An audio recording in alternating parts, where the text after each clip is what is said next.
Hey, everybody. Welcome to the Evercade podcast. It's me, Rich, Pete, and Crow. Not in any particular order. We are all here amazingly. What's going on? And most importantly, I'm glad, Rich, you're looking normal, because I know when I was talking to you earlier this week, you were dying. So glad to see Yeah, glad to see you're better, buddy. I'm on the mend. It's not 100% there, but I'm getting there. Yeah. Oh my goodness. So yeah, as the title states, yeah, definitely we're going to talk about the carts. Yeah. I know I made my own videos of my first reactions and impressions. I'm very curious to see what everybody here thinks and all that. Yeah. But we'll get into that shortly. And I'm thinking today we probably won't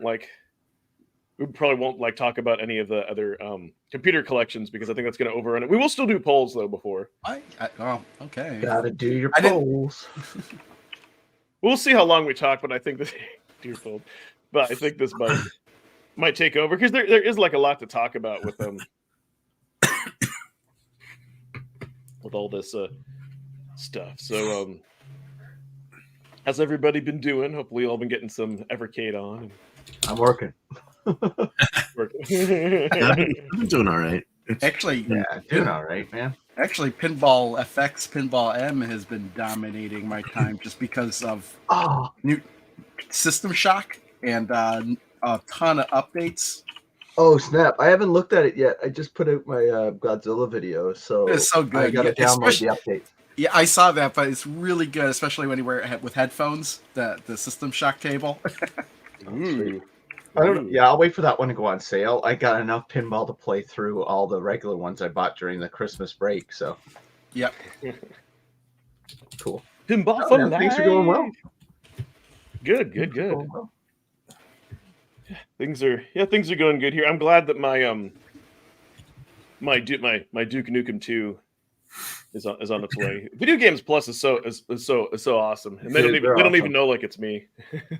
they're awesome. I just picked up. They put the Jurassic Park collection 5-game collection on sale for $29 Canadian, and I used my points, and I got it come. And I'm like, I was about to open it, and I'm like, I wonder how much this is worth, and it's worth $130 Canadian. Ooh. So I opened it and played it. I'm like, screw yeah, of course. That's what games are for. No. Well, good. Glad everyone. I've had my fill of Duke Nukem 1 and 2. I played the crap out of those games. I can't play them anymore. I took them out of my Evercade. I don't want to play them anymore. Oh. Yeah, because I'm done with them, right? I've played so much of them. Well, yeah. Time to move on to the new cart. I'll probably come back to them in the fall, though. I'm sure I will. One of my viewers on stream wanted to see some Duke Nukem action, so I popped back in the first one, and it's definitely, you can easily go back to it. That's cool. It's not that big of a deal here. All right. So let me say hi to the chat, and then we'll do polls, and then I think there's a lot to talk about with all that, because when I get into it, I'll say I feel especially on Piko 4, the community is kind of split. Some people like it, some people don't. Like anything else. We'll get into it. So who do we have here? We've got Rasta, we've got channel member Lloyd JRM, we have De Pimp. Is that how you? It's the Dairy Queen thing. Is that how you say it? And I don't know. We got DQH. DQ. I'm thinking Dairy Queen. We got Toxo, Nathan Foster, hey Polygon Treehouse, Jason Shears, Sucker MC, The Immortal. Toxa says, welcome back, Gandalf. Hey, Ballistic Copy Boy. We got Taz. We got Lemony Pie. Hey, it's the infamous Ian Hobbies. And we have Retro Dude Carl Young. So, which is kind of a fun thing, and because people take the time to fill it out, I always feel like I have to go. So, sometimes they're just literally questions that I'm curious about, or they're just something that I think would be fun to share. So this one, I've asked this question kind of in different ways, But I kind of asked it this way: so which of the following do you want to see Blaze happen this year? And we kind of prompted this because there's always like a lot of talk, especially on stream. It's like always like Konami, TurboGrafx, like the same stuff, like arcade. But I was kind of I asked people. I was kind of surprised another banger native game remake. That was at 11%. So apparently we got a good sampling over 100. People want big publishers like Sega, SNK, or Konami. Understandably so. More than that, even more than just a new console like TurboGrafx 16, Neo Geo, or Jaguar. We're getting a Neo Geo game. Yeah, we're getting that anyway. Is it the actual Neo? We'll talk. Is the actual yes, Neo Geo because it was never released on any other platform. What game? We're getting a Neo Geo game? Sorry, I didn't look at the. I haven't seen the trailers yet or anything. So you even asked me that. I answered you in the Discord. Yeah, I saw people. I wasn't. I didn't ask you anything. Yeah, you did. Me? You silly. When did I ask you about a Neo Geo game? You were asking in the Discord. Yeah, the and I Evercast didn't Discord. look back in the Discord to get the Sorry. Awesome. Hey, Rich, somebody's thinking like you are. They want a Commander Keen complete remastered collection. Yes, Oh my please. gosh, I can't believe I And Apogee is out there. They're out there. I don't think I watched the trailers. I don't know. Someone said I new think it's handheld Apogee larger that still holds screen. the rights to that. So Yeah. they're around. They can get it on the phone. I say let's do it. Hey, for a new handheld with a larger screen, all you need to do is get a portable monitor and then plug in the HDMI cable from your handheld into. There you go, bigger monitor, bigger screen. Yeah. No, I don't. Yeah, they don't need it. I've got one right here. I can do And it. actually, with the announcement of these two new carts, I've kind of proven that. So you know what? Let's just get into that. So yeah, thank you everyone who participated in the poll. Sorry if it's getting a little overshadowed, but It's all good. But because I kind of want to talk about this and whether or not people like Glover or Aka Hamburger Helper. This is important, and this actually makes me happy because this has kind of been confirming what I've been saying for a while about N64 or anything else. That is that if it's not like Blaze doesn't need to have like better hardware. Code just needs to be optimized, and with that, technically, we could even get Dreamcast. You could get any system on Evercade. Those would have to be a complete native remake. But the point is, if they really want something, they could do that. And what I think is funny is like in the I guess I don't blame Blaze. Like they can't say Nintendo 64 because they don't want to get like Nintendo's radar. But and I wasn't sure. I looked into it. I'm like, okay, they did come out with this version first, like I think was it like 89, and then the next year they came out with the PlayStation version. Because I was like, don't tell me it's a PlayStation port. But what makes me happy is it says Glover has been rebuilt from scratch by Studio Swapite Labs, which means we're able to add modern optimizations to refine the emulation of the game, and specifically for Evercade devices with the help of Maximilian. Well, this includes optimizing the controls and a cameo from our very own Katie. So they put Katie in there, and I'm hoping that they make the controls better than 40, than 40 Winks. But I'm thinking that they had access to the source code, for that. Well, they're doing that all the time. They're always changing things in the ROMs, even if it's just a minor thing. Like for one thing, I notice is like on the Sunsoft collection, because I've been playing that, is like on Blaster Master, they removed the licensed by Nintendo text on the front of the screen. Oh yeah. For Arabian, they actually changed the name of the game. It was Super Arabian when it was on the Famicom, and then they removed the Super for whatever reason. I still can't figure that one out. Yeah, they have been modifying stuff. Even like Cathedral had the version on the Evercade has a unique. But that was like created by the developer of the game. They recreated. But so there is a cameo from Alwa from the other game on the cart, Alwa's Awakening, in Cathedral, and that's not in any other version of the game. So they have been making changes. This is just another one. Yeah. No, they've been doing that for like Anguna. Like it says like when you go to save, it says like now it's safe to turn off your Evercade. But yeah, they've been doing. But what makes me happy is optimizations. So hopefully. But my The thing I have the issue is why Nintendo 64? Yeah, it's great that you could do it, but Because I'll tell you because why. because most of the games use an analog stick. How and 40 weeks just to me did not play well without an analog stick. So it's hard for me to get excited over Nintendo 64 games on an Evercade. No, I hear you, and that's because I just need to have a shirt that says like "Controls are King," like with a capital K. But no, the reason because if you watch like other YouTubers when they talk about Ambernick or like any of those other handheld devices, like the first thing everybody asks, can it emulate Nintendo 64? I think because it's one of the more difficult ones to emulate. So that's Well, still, those devices have analog sticks. yeah.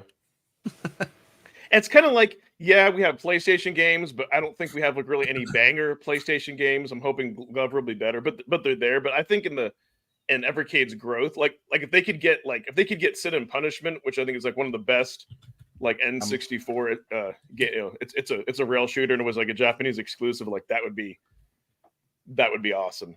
So it's one of those I think it's like, hey, we have the license and it's a way to put 64. What's interesting is I looked up Byte Swap Labs, and I guess they're a small little company, and it says that they their whole thing is to preserve like retro games and all that. I went ahead and followed them on Twitter, and it looks like what they're working on is. Have you ever heard of Dragon Sword? No. Yeah, I think it could be cool. I don't know, like it says it's a medieval sword and sorcery combat, blah blah blah, 2D. It says it's based upon the designs of like Oliver Twins and stuff. So I don't know. Could we be seeing that in the future? It's kind of interesting. But if we want to know what's all on this collection, so yeah, I just think it's neat how Evercade is being innovative, and there's a lot more I think that they can do with the Evercade and the firmware, and I'm glad they're slow, like they're pushing it to the limits, and they're slowly, they're kind of slowly getting there. And hey, we have Glover featured on here. But for me though, I mean, I like the Piko collections. They're definitely more about about like discovery and all that. But looking at this and like, it looks like at first I wasn't sure. I'm like, yeah, it looks like the N64. Mm-hmm. So we got that. Well, there was I think there was a PlayStation version of that as well. No, there was, and the PC. Yeah. I don't know if I think the Glover looks a lot better than an N64 version would look, just because of the rasterization of the graphics is better on the Neo Geo than N64. It doesn't have that Vaseline smudge, right? That N64 game have. I don't know.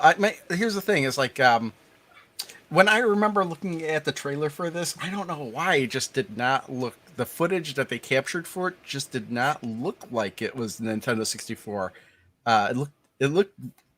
I don't want to say it looked bad, but it looked like it was not as good as Nintendo 64. So I don't know, like if there was something with the capture they used or something.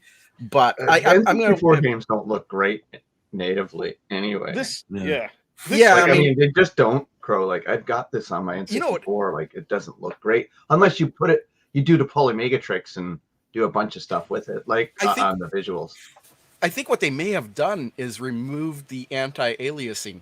Exactly. They got rid of the smudge. That's why I didn't think it was N64 right away. Yeah, that's what they did. That's why they got it to run, I think. So they did the Polymega emulator magic with it, which I'm okay with, to be honest with you. Like you don't need the smudge.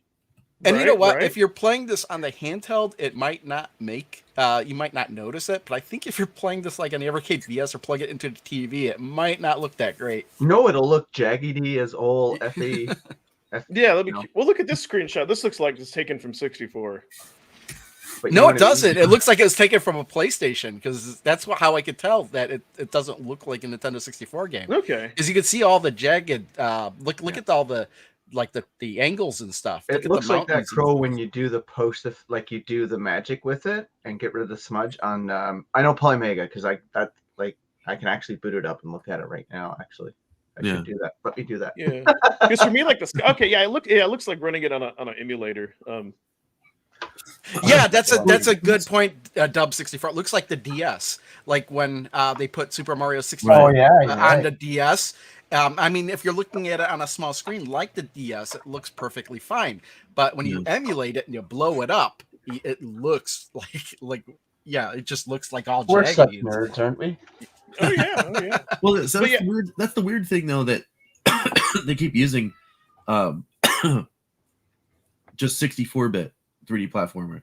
But they've said very specifically NES, Super NES. Yeah. So why not? No, When have they done that? I don't think they have. No. I don't think they've ever specifically identified any They've said platform except for the links. Yeah. Really? They've said maybe Mega Drive, but yeah, I think they're afraid. Like they don't want to have it be anywhere near Nintendo. No, Yeah, they've never mentioned Mega Drive. They never mentioned Genesis. I mean, it would have been the Mega Drive over there. They've never mentioned like in Discord. In Discord, like they've like maybe they may, unofficially, right? Yeah, exactly. Community, yeah. Yes. They may have identified like the 2600, I think, and the links, but like any other platform, I don't like even the Game Boy. I don't even think they would have mentioned the Game Boy. No, you're right, Crow, because obviously Atari Collection, they have to Atari 20, and links, That's interesting. Yeah, That's very interesting. Looks DS to me. But what's kind of odd to me is they're so proud of the the fact that they're emulating this Nintendo 64, that they mention a 64-bit, but they don't mention any other ones. But not only that, but they put up another video specifically to say that they now have 64-bit emulation. Right. 30-second. Yeah. Right. Yep. So yeah, they're definitely leaning into it as something that they would be sharing. But honestly, I wouldn't share my screen. You'll see the Glover right now. Yeah, here. Let me let's put you up here and then put you in spotlight. So this is what Glover looks like in 64. Yeah, and that looks like that. Yeah, that looks like that screenshot. Well, this is not quite as jaggedy. This is no effects on it. This is no effects. Ooh, I like that. See, it's hard. I don't know. I'm not into like these kinds of games, so it's going to be a hard sell for me to begin with. Where it's like a 3D environment. It's Mario 64, right? Yeah. Well, the weird thing though is, does this game control without the stick? Exactly. That's what it is, and for me, 40 Winks didn't work. Right so, now. How good I'll will show it you control? in 2 seconds. Yeah. I mean, it might work, it might not. They said it they has to worked work on it. So, even Mario worked with the sticks, with the D-pad, right? well, I That's mean, true. that's why most people played Mario 64 on the DS, because even though you could use the touch screen to control like a faux analog controller, nobody wanted to do that. Right. Well, I'm gonna show it to you with the D-pad anyway. So, God, I love my Polymega. It's pretty good times, man. Mr. Tip, oh boy. I just want to play the game. Yeah, and I'm playing with the D-pad right now. How does it feel? All right. It doesn't play that great, the D-pad, because it overcompensates left and right. Right. But how's the camera? Because like with 40 Winks, I really did not like. That's kind of the thing. How's the camera? This is the camera. Like with the analog sticks, it controls a lot better. It's the camera. It's a little like Mario. It's a lot like Mario camera-wise. Yeah. Okay. Well, I'll plug in my. It's definitely playable. Like I can give you that. Well, a lot of people like 40 Winks, and they claimed that I was. I didn't give it that much of a chance because I only played it for 45 minutes. But you can control the camera with the right analog stick. So. Oh, okay. So like that's if you use the built-in controller for like I'm using the left stick. Again, it's a little touchy. But I'll test it with my Xbox controller for the analog sticks. I'll be curious. Yeah, but on the Evercade, we're not going to have analog sticks. So Right. Yeah, but that's this. So our intrepid chat is. But no matter what the controls already talking it's about not a good game. They need new. Okay. Well, see, They don't need new control. They just need to add support for it because I feel strongly about. I don't want Blaze to actually make anything name brand because it's going to take away from their focus and attention. Just add support for all the popular ones out there. I want them to do that because I kind of feel like if they do that, then it's going to take away. Then it's another cost for manufacturing, and then they have to split their focus. But weren't you saying that you wanted an Evercade branded arcade stick? It would be nice, but what I'm trying the one thing that I fault Blaze for is they they can only do so much at once, and they've proven that certain things take away from their focus. And I know trying to do that would take away from their focus, right? Like I want the quality control to be there with the carts and everything else. Yeah. I mean, it would be nice, but it's not as necessary. Just like they don't need to release an official mouse and keyboard just to give us support for a mouse and keyboard for the VS. Right. No, This gameplay's okay. I don't know how to play it. I don't know what you're supposed to do. Yeah. But no, that actually looks pretty. You're supposed to play with that ball because it's on the cover. Yep. Yeah, just I don't update want- the support. Grab the Okay, ball leave and me alone. take it somewhere. Or... I think you got to See- take it with you. Yeah. I thought you could map analog sticks on the VS. I guess you can't. Map analog sticks. How Yeah, can you the map VS. an analog stick? Because you can only map the buttons that the Evercade controller has. Yeah. Or let me put it this way: like on the Steam Deck, right? If you have the D-pad like mapped, then like the analog stick is automatically mapped unless you disable it. So I thought, kind of like, and put it this way, in RetroArch, like when I've used it with the PS4 controller, the analog sticks automatically get mapped. I mean, then that's RetroArch and not Right. Yeah, but then it also is expecting whatever those the inputs. like most universal hardware would That's be. I actually guess. pretty cool. Yeah. No, I'm actually even more. So after watching you play this, Pete, I'm even more like psyched about this cart. Eh. It looks fun. Yeah, I really didn't get into this particular part of the like retro generation, so it's kind of cool to go back and visit, in my opinion. So it's one of those things where I'll probably be looking forward to this. Yeah, I just think it's neat though that another hinted promise is being delivered. Right? They said we're going to get more system support and it's going to come sooner than you think. And there's 2 in this announcement, right? True, So- and only one I care about. yeah. So, but So it's pretty neat. You all want to look at some of the other games that we're also getting on Pico 4? Oh, I assumed we would Yeah. go through the list. Yeah, let's Yeah. we can go back to the list and we'll put. Go ahead and put Pete. I'll I'll let put you myself. do it. Yeah, I'll put myself. So we're not I'll stepping do- on each other's toes. So, all right. Oh, you have to hit present on your thingy. Here, let me do this. Um, Duh. See, that's why I have you control. All right. Yeah, I can't There we go. take over a present if you have the thingy up. Okay. So yeah, this layout is a little weird. So let's kind of go through. So like Risky Woods, never heard of it. Looks like a cool platformer. What do y'all think? I really don't know anything about it, to be honest. I'm more interested in that than Glover, though, to be honest. Yeah, I mean, I'm I need to always look at the into. trailer and see how it plays in the trailer. Yeah, it's just like I'm always into platformers and adventure games that I've never seen before. So Yeah. because I'm always willing to give them a shot, and I've learned now that especially with getting in on a lot of these indie games on various systems, that sometimes you're gonna waltz in and go, wow, like this isn't necessarily my genre, but man, this game is awesome. Right. Only problem with the trailers, I know we talk. I wish Blaze would make them a little bit longer. Like it's like this one, I think was like 50 seconds, and like they showed like each Other game one on for the screen. Piko. Yeah. Yeah. You can always go to what's his name's page, Crazy Burger, because he probably has them all. He has a video. He on all does. of them, right? He does. Hmm. I'd like to do that though. Even though we showed Glover, but you know what? But I like the fact that you're showing Glover because it's more of a proof of concept with like a recent N64 emulator on a Polymega on the actual cart. So like I'm fine. Yeah, with that. So looking at this, like Zero Under, like I guess this is a sequel. I need to still play the first, but it's kind of interesting that there's a sequel to it.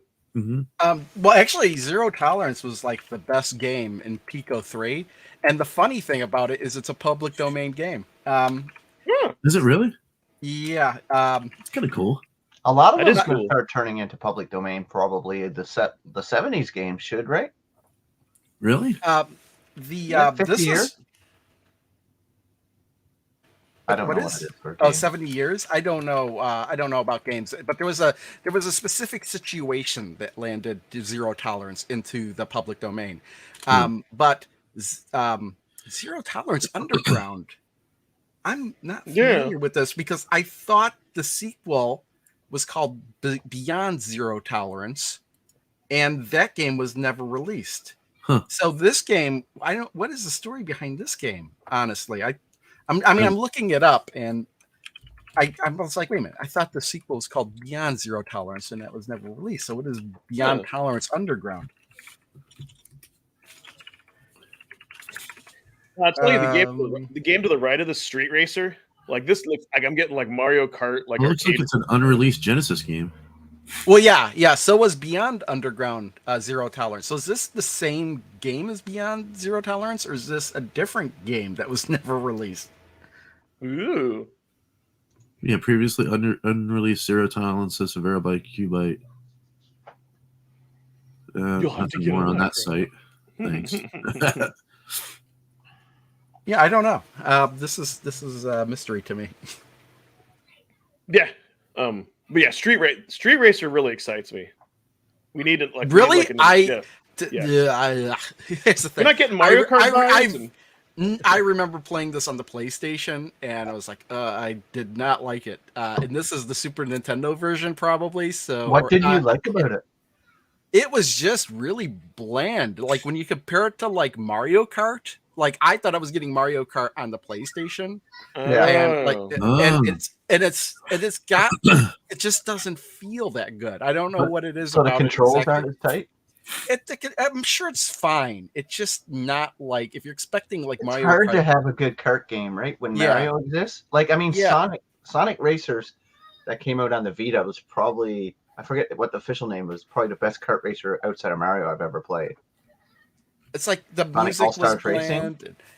Yeah, so I don't know what this is like on the Super Nintendo. All I remember is I had the PlayStation version of it, and I remember like not being impressed with it. That's okay. But we don't have Mario Kart. That's one of those genres that it's hard to beat Mario Kart. Like, I mean, geez, Mario Kart 8 is sold like what, 16 million units on the Switch? It's some ridiculous number. Yeah, like I mean, it's the greatest racing game ever made, in my opinion. Like Mario Kart 8 Deluxe. Like it's pretty rad. It's nothing like don't expect pole position. You're getting a Mario Kart clone. It's like the whole map is like Mode 7 graphics. The only difference, I don't know if this is true on the Super Nintendo version, but on the PlayStation version, the only thing they changed was that there were like hills and stuff. Right. Got it. I'm excited to try it though, because I never played it before, and so, but I mean, like it's same as like Diddy Kong Racing, right? Oh, I played that. That is probably, if Mario Kart's the 10, Diddy Kong Racing is the closest to it at that and Sonic, and they're probably 7s. Like, you know what I mean? They're good, but they're so far away from being Mario Kart Deluxe.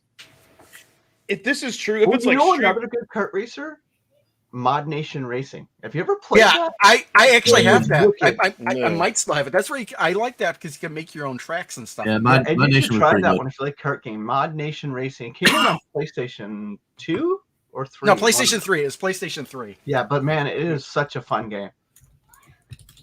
No, I was gonna say if Street Racer, if it is like Mario Kart with Street Fighter characters, then I'm in. That's even better than I expected. I just didn't like the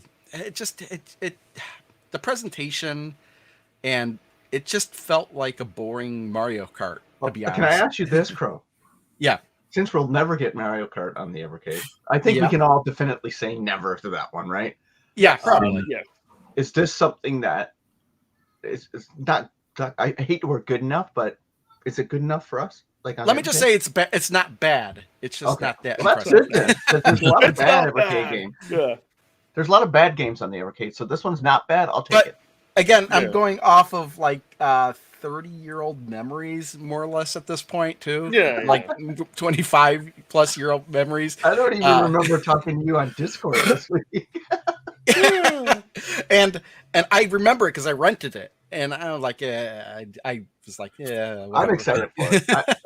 The more I see of these games, this is Piko 4. Honestly, if we'd gotten Nintendo 64 game and it was Mario Kart, that's all I would like. That's like one of the very few games I actually liked on the still Nintendo one of 64. the best Mario Karts. Yeah, still one of the best Mario Karts ever made. I'd say I'd agree with that, even though not the best, but one of the best. One of the best, yeah, 100%. I think the Super Nintendo version is lower on my tier because of the later versions of the game. Yeah, I could see that for sure. Dude, For Double nostalgia, Dash, that'll always right? be on the Double highest. But Dash is one of the most underrated ones. I really like Double Dash, yeah. Yeah. But I think the whole thing with Pico, and I've seen some people say this thing at Sunsoft too, is that they're really looking forward to arcade. So it's kind of like, which to me, like that shouldn't undershadow this. What do you Oh guys my think gosh, about no. this double dragon clone? Like, look at the guy When has even looks Pico like done us wrong? When has Pico Collection done us wrong? Really? Not really. They've always given us some good games. Yeah. Yeah. when have they done us wrong? What do you? No, you're right. They haven't. First year of Evercast I talking think there about were- Pico Collection. I think there are only 3 games in Collection 3 I liked. Yeah, that's the weakest. I'll give you that. I'll give you that. Yeah. But you know, they've given us a lot of entertainment.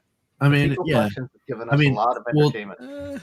There are some that might put Pico 2 last. Yeah. Some meaning you? And the, It's some meaning you? no, I don't know. I don't know where I'd rank it. But I kind of like sports games. But there are people that like absolutely are like, no, sports games just aren't my thing. And this is a collection of That would sports be me. games. You know what I mean? Oh, that That's power me. football game was terrible. That Mike Ditka Yeah. power football game.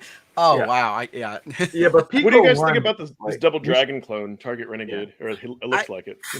I don't know. I don't know. I don't know much about it, to be honest. It looks I'd like have to play it looks like Renegade. I don't know. I've never played it. It's- Why play this and yeah, then Double Dragon? it's weird because like there is another game called Renegade, and it kind of Yeah. with that as well. It's weird. Oh, look at that character. It looks like Billy or Jimmy. Oh yeah, of course. Yeah, definitely has that sprite style. Yeah. Well, you know what? This like if they could have come up with a more impressive screenshot for this game. I think, other than one guy kicking and 3 other guys far away from him, just standing around. You know. You're Right. asking too much. No. So we got that, and then we got like another platformer, Skulljagger. This might be a Super Nintendo game. Again, Yeah. I don't really know much about this one. I think this is wasn't there like a cartoon or something this is based off of? Maybe I'm wrong. I don't really know. Yeah. I might be thinking of something else. Oh, I'll be right back. Gotcha. Mhm. No problem. So we got that, and then to kind of round things off, because Oh I'm dying my to get god, I cannot believe they put Bad Street Baller on this. This is one of the worst games ever. And this is Really? this game was also altered to work with the Power Glove. So this is technically a Power Glove game too. Nice. Oh no, it's that one. This will be You know, I'll look forward to streaming this. Although I'll say the graphics look like they were drawn by like a 5-year-old. So this. And you know what's funny is that this is such a weird game because I remember this on like this was also like on the Commodore 64 and it was called like Bop and Wrestle or something. Bop and Wrestle. This is just a weird, really bad game. I'll look forward to streaming this collection. I'm not gonna lie. I mean, What I do have but like, reservations. how could you go wrong with? Oh, you'll see. You'll see. Roaming the mean streets as former punk rocker and super cool martial arts vigilante Pete Davis. Come on. Look, you can make any game sound cool with the right description. Of course. But How many game- descriptors does Duke need? I think you only get like one move to use, like in each level, and I think move changes per level. If I'm remembering it correctly, it's really bad. That's weird. That's weird.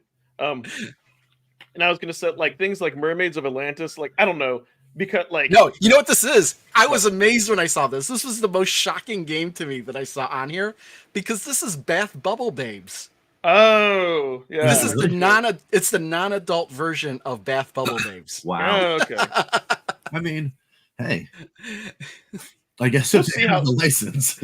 It's like, why Yeah. can't we get that version of the game? You know? right.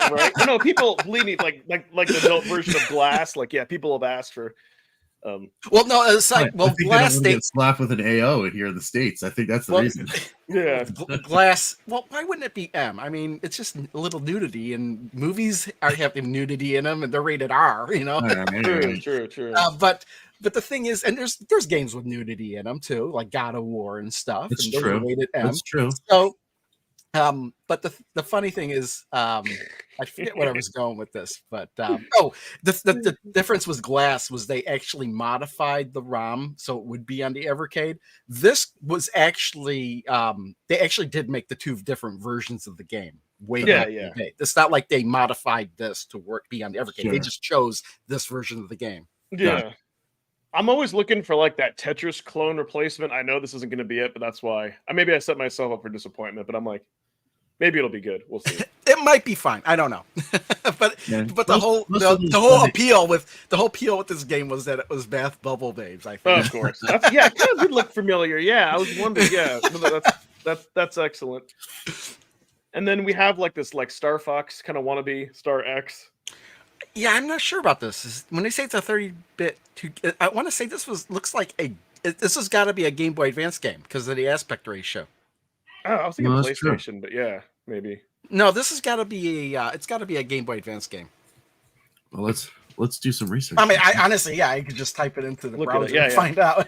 But speaking of, I am excited that we actually get another Game Boy game, the Fidgets. It's like getting like Tiny Toon Adventure. Yeah, I was right. It's Game Boy Advance. Okay.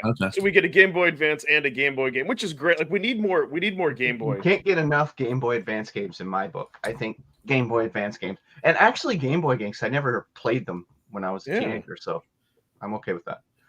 Because they're all usually fun platformers, right? Yes. Yeah. And they're short. Yeah, and I like that, being an old man with no time. I love the fact that. Oh. Yeah, never heard of it either. Are we still on the Piko 4?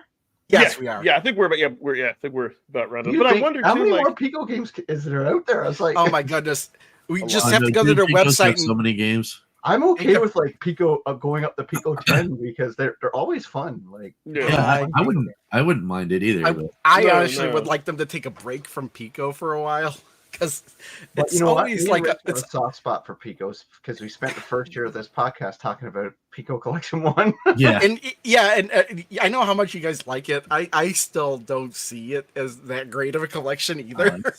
I think you're weird. I get that. No, I think this it's kind of like Piko has just kind of gotten like predictable. Like that's the funny thing. Like marketing wise, I would have pushed this later to the middle year. I don't know. That's all like but we do get Sunsoft, so yeah, it's an easy Crash Land. It's an easy license. And it's funny, we have more Piko collections than you even realize because the Galco collections are also Piko owned. Yes, they're just the Jalico as well. Yeah, Piko owned. Yeah, Piko 1 Arcade. It's all So yeah, dude. Yeah, see that's the thing I love because Game Boy sprites are bigger and they do look really good on the Super Pocket. All right, so I know I've been dying to dive into Sunsoft. Okay. But the thing that I thought was, I guess, in the Evercade ecosystem kind of revolutionary was the first N64 game. I'm super pumped about. Especially like the new Blaster Master. Oh my god, that Game Boy Color game. Yeah. I'm sure it's fine. I don't know. Again, I'm literally in the middle of playing Sunsoft Collection 1. I'm in the middle of playing Blaster Master, the original, for the first time. So if they're all as good as that one, then I'm sure it'll be fine. The first time, you mean like you didn't play it as a kid, or just? No, I never played as a kid. It was one of those games that I always everybody always talked about. I know, but the thing is, like when people talk about the game so much, it feels like I don't really okay, whatever. I don't really need to play that, whatever. A contrarian or whatever they call them. Yeah, I mean, contrarian. I guess I don't know. You have bits of that in your personality, I think. I do. Yeah. I do. I'm not going to deny that. I do. I do like it was the opposing side. This was revolutionary because it's like when you're in the vehicle, it's a platformer, and then when you get out, it's like an isometric overview. Like that was awesome. Like it was like totally something.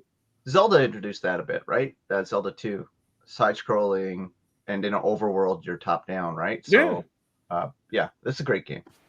I love Blaster Master. Yeah. And I wasn't sure what the graph. I was like, "Is this like a computer?" Because but I'm glad it's a Game Boy. So yeah, I can't wait. Yeah, it looks like a Game Boy Color game. Yeah, from the aspect ratio, especially. Yeah. It is, and then we have this Euphoria, the saga. Like this, I never heard of this 8-bit. I've heard of it. Again, I remember ads for it. Never really looked too deeply into it, but it's a Sunsoft game, so I'm sure it's fine.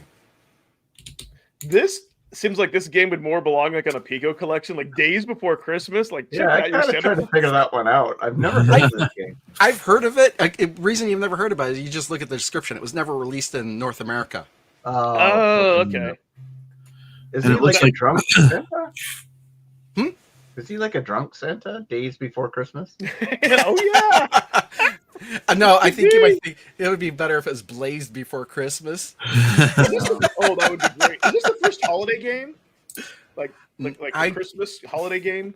Like kind of. That might It be might the be. first. It might be. Evercade. Yeah, I thought this was an indie game when I first saw it, and I'm like, what's an indie game doing on a Sunsoft? No, I saw it. I knew it was a game that had already existed. I knew, and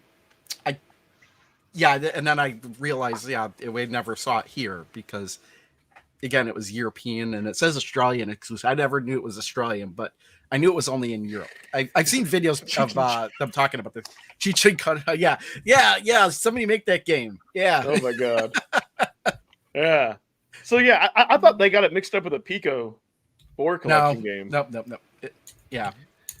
And then yeah, we have Air the Acrobat too. Sure, I'm sure I'll play that.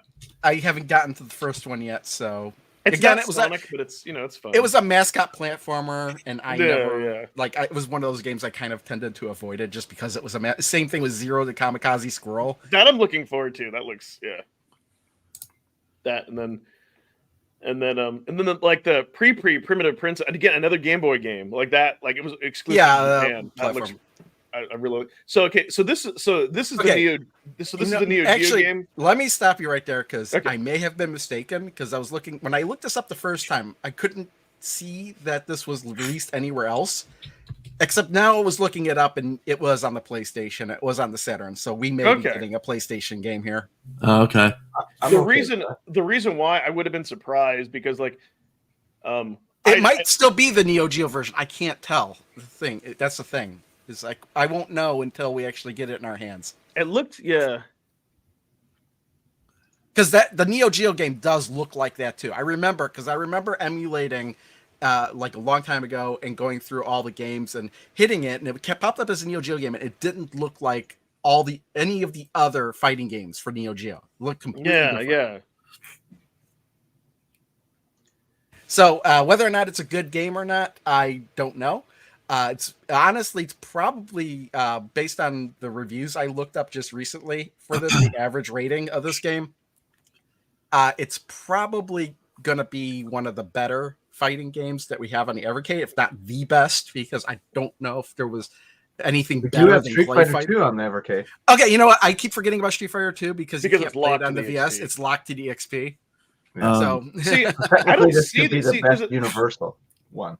I don't see where it Yes, says best that it was Universal released one. for. Wouldn't be it was hard. released for There's not a lot of PlayStation. great fighting games. So I've got it. It's released. It was released on the same later on down ports and related releases in that same wiki article. Oh, We go down a little further. Yep, right there in that GeoCities. paragraph. Okay. But the PlayStation port, just like the other game, the Euphoria game we were just talking about, yeah, the reason only why we don't recognize it is because they're both released in Japan and Europe only. Oh, okay. That's why. Yeah, because I'm not familiar with. Okay. But honestly, I'd like to see them do the Neo Geo port of it. Yes. If they want to really impress me, let me see the the Saturn version of it, just so they can say they could do Saturn games. Oh, You know, I can tell you why. So you know what? It could be the Neo Geo AES. It's definitely not going to be the MVS version because this is not an arcade collection. And Hey, the AES was technically. I a would home say- console. I would say that wouldn't be the first time they would mix and match. Because remember Flashback? Oh yeah. Well, we'll know when you pop in that cart. If it says insert coin, we definitely know. If not, then I'll have to find screenshots of like the title screens for the AES and. Actually, no, you'll be able to tell because it'll say like difficulty 4. It'll still show credits. You had limited credits. I really hope actually, if it is the AES or if it is the AES version, it won't have the credits. I thought you still no. Like I thought you the AES you did, No. but like it'll just show 4. Like you're limited to 4 credits. I don't believe so. But there's like a start, but like there's like an option menu and stuff. Yeah, there'll be a menu for sure. Yeah. See, like this here, where it says like credits 2 level 4. Like that's like shown regardless. like for the I arcade? don't. Well, I know the level actually. I think is not. I want to say Neo Geo. Like this looks the same, but it just the difference was with AES you had an options menu and you were limited to like 4 credits per game or something like that. Well, you know what I could do? I could boot them up. Yeah. Double check. But Well, here's the funny thing is like the it would be the same ROM. It's funny with the Neo Geo stuff. Yes. No matter what Yep. version of the game it is, it's always on the same Yeah. ROM. Right. There's only one reason why it wouldn't be the Neo Geo, and that's because they have to license the BIOS, and maybe that would add more. The emulator side that would add more of a cost. That would be the only reason. Geo ROMs, the size of their games were much bigger. I'm trying to figure out like how big are those games? Oh, there's like They're they're not still that small. Like I think maybe they're- like 10 gigs. No, sorry, 10 megs, 20 megs, maybe. and when they're yeah. saying like 100 mega shock, they're talking about megabits. No, I'm just Yeah. wondering like are Neo Geo games bigger in size? Because N64 range from No, 8 megs to 64 megs, right? you can fit the entire Neo Geo ROM collection on 2 gigs. They're not. Yeah. Not nearly. Yes, 2.56 gigabytes is Yeah, the they're entire not- Neo yeah. Geo. Let's see, size wise, I'm looking at zip Yeah. ROMs, but They're the not- biggest they're not one, that big. the biggest Neo Geo ROM is about 90 megabytes. Yeah. Yeah. Yeah, and this one for Galaxy Fight zipped was 10 megabytes. Yeah, there you go. So that's a good thing. It's small, but yeah, I'm not sure what. Actually, no, they would do it through. That's right. They would just do it through MAME. But yeah, I wonder what it would be the licensing for the Neo Geo BIOS. That's the only thing. But do we know if you're even using MAME? Because you don't necessarily have to use Yes. MAME for the arcade games. Yeah, I mean, everybody. I'm pretty sure, like on the Discords, like Ryan confirmed. I mean, pretty much for like the arcade, I think everybody uses like a commercial version of MAME as like the best. Yeah, I think that was said before. Yeah, It's part of the Okay. reason why their support was able to. They were able to get support and patching a little easier than if they were using an unlicensed version of MAME, just because they had the commercial version. Oh, and the other thing too is like if this game starts off, if it says like 100 megagears, like if it has the Neo Geo logo, but I think they're gonna have to remove that though, man. So I don't know. Well, they would just skip past that, like they did with a lot of the games in the C64 collection. A lot of the reasons you don't see the title screens is because they basically instantly load up a save state that's past the loading title screen. Yeah. And a lot of times they did that just to bypass like information that is on those screens. But another reason they would do it is just to bypass the loading times. Here's the other reason why I don't think it's also the Neo Geo version.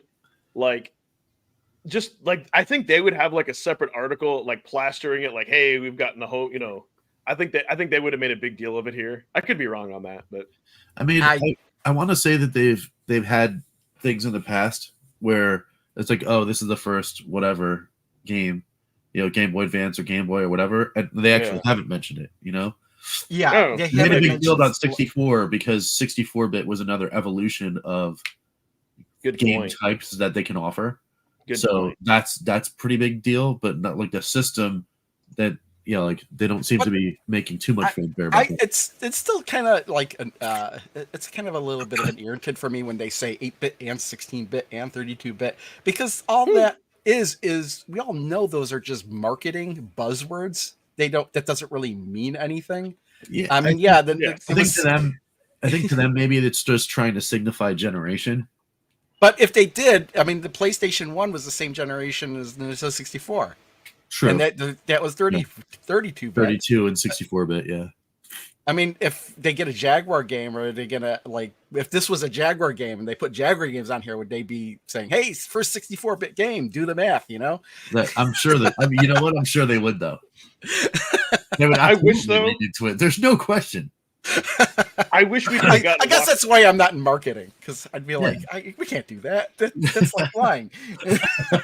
I wish that we could have gotten Waku Waku 7 instead of this. Maybe because I'm more familiar with it. That's a great fighting game. So here's the that part of speculation, right? If this is the PlayStation port of this game that's on the collection, is there a PlayStation port of Waku Waku 7? That's a good question. And too. if the answer is no, Let's see. Let's then click that's on why it. we're not getting it, right? hamster corporation that cracks. But they could also be, just saving it for something else, right? You know what? Home releases. There's a Saturn port of Waku Waku 7, but no PlayStation port. Yeah, Neo Geo CD. Yeah, that was for the Wii Virtual Console. Okay, and it requires the RAM expansion. Ooh, PlayStation 2, PS2. Okay, so there you go. This could be a reason why. But yeah, did anybody ask in the Discord what version of Galaxy Fight we're getting? Oh yeah, see if we could already get that answer.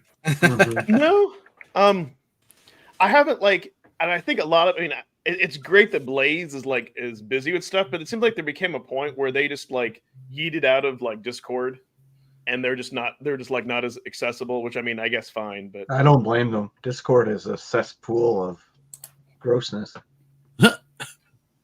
Yeah, well, social media can. But but just all of Discord. No, I just rarely that one. Oh wow, okay. I rarely see them say anything anymore. Some people the moment everybody got an opportunity to voice their opinion, society died, in my opinion. Because a good percentage of people should never give their opinions. They shouldn't. Or I don't need to hear it, so I choose not to. I'm not getting a definitive answer from Your anybody secret contact. No, for not secret contact. I'm just searching in Discord. I mean, but nobody's officially saying from Blaze that it is the Neo Geo version, but there's more evidence to show that it is the PlayStation version. Yeah. There are more reasons to say it's the PlayStation version than the Neo Geo version. So I think it's almost safe to say that it is the PlayStation version, which is a bit disappointing. Yeah. Letdown. Well, it'll be licensing. Yeah. They only ever said one game for the Neo Geo, right? When? Officially. They only officially said one game was Neo Geo, right? When? No. What game? Because they said there was a game for Neo Geo? I did in the Discord before I realized this was not Neo Geo. Yeah, it's probably not Neo Geo. Yeah. It's like there was another game like that where I thought we were getting some new version of it, but it turned out to be another platform. See, there's there's also the Unibios, which is like that open source. But I wonder, if you can license that for commercial, because that would be a way to get past. But I think you might still have to use the Neo Geo BIOS with it. I don't know, but that would be the only reason licensing. No, the Unibios is actually separate from the official Neo Geo BIOS. I wonder if you can do Unibios commercial use. Don't tease me with that Neo Geo stuff. Yeah. So you know what? Let's see. Because that, I think because otherwise, if they do have to pay, it's going to be for something more. But I'm just curious because the Universal BIOS, blah blah blah. Let's go to their FAQ. What hardware? So Here's the thing: isn't there a BIOS for the PlayStation 1? I mean, they're obviously paying. Yes. Right. But here's the thing, though, with that. It's not required to use PlayStation emulators. I think it depending on the emulator, it can give you better performance, but it's not required to use. I don't think. I could be wrong about that. I know the PlayStation 2, but see, it doesn't. I typed in commercial use, but I don't know. So they could use something like that. I don't know. Oh, terms of use.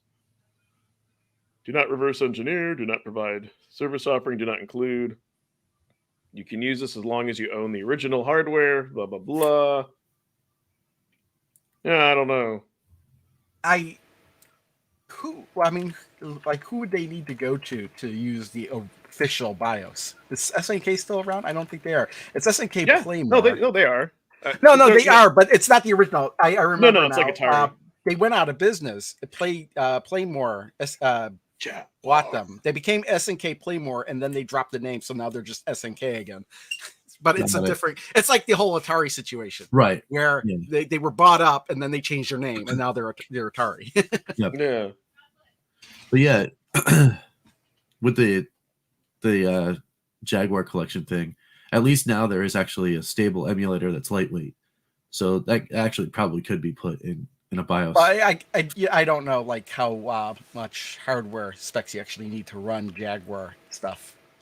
Well, I mean, they were able to do so. The new emulator, the Big P MU that was made, they were able to port that emulation across like all sorts of different devices with the Atari 50. So It's true. you know, like but the weakest of those question is- systems would be the Switch. But is the Evercade as powerful as the Switch? Probably not. But no, Right. but it's not about power. It's about code. A lot of it isn't necessarily about power. It's about coding. It's just if you have a powerful enough machine, it can make up for sloppy coding to run anything. You know what I mean? That's kind of the. I doubt. Like, Yeah, how and long I are you think- going to be waiting to run I this? think, On and, the and, Evercade, and maybe you know? the argument might be like, is the VCS more powerful than Switch? Probably. Switch Yeah. isn't that powerful. That's true. Yeah, I would think Yeah. so. Like Switch is on 10-year-old hardware, right? That's right. Yeah, that's the And it's mobile too. It's it's like mobile it's tech. mobile, Yeah. right? So, but I mean, hey, if they can get it to run on that, then you never know, right? I don't know. You know what? I if I were to give them advice, I'd be like, don't bother trying to make Jaguar games work on the Evercade.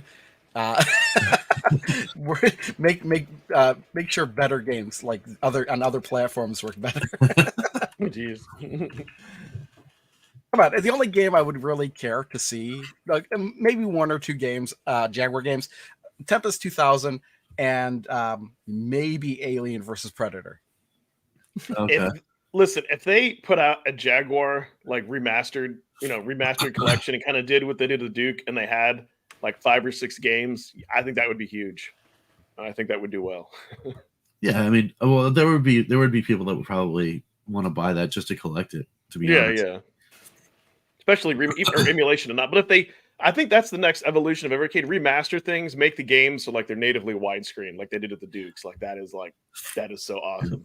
Yeah, and that's a good point, Ballistic. They own Atari now owns Digital Eclipse, who actually made the emulator. So if they were to get back in business with Blaze, they have all the tools to provide, and they might actually be able to give them hardware help too. So yeah, you never know. Huh. The black EXPs? Yeah. I would have thought they would have sold out. Yeah, I've been checking on that. It's interesting. I mean, of course, I don't even know how many limited VSs there could have been. Handful, maybe. As for the Dukes, and they instantly went out. It was like 8 minutes for one and less than an hour for the other. Because I was checking during that hour, and they both went out like instantaneously. Maybe the VS, I would like to know what the distribution of sales is between handheld and VS. Like how many people own the VS versus the handheld? Which one's more popular for the ecosystem?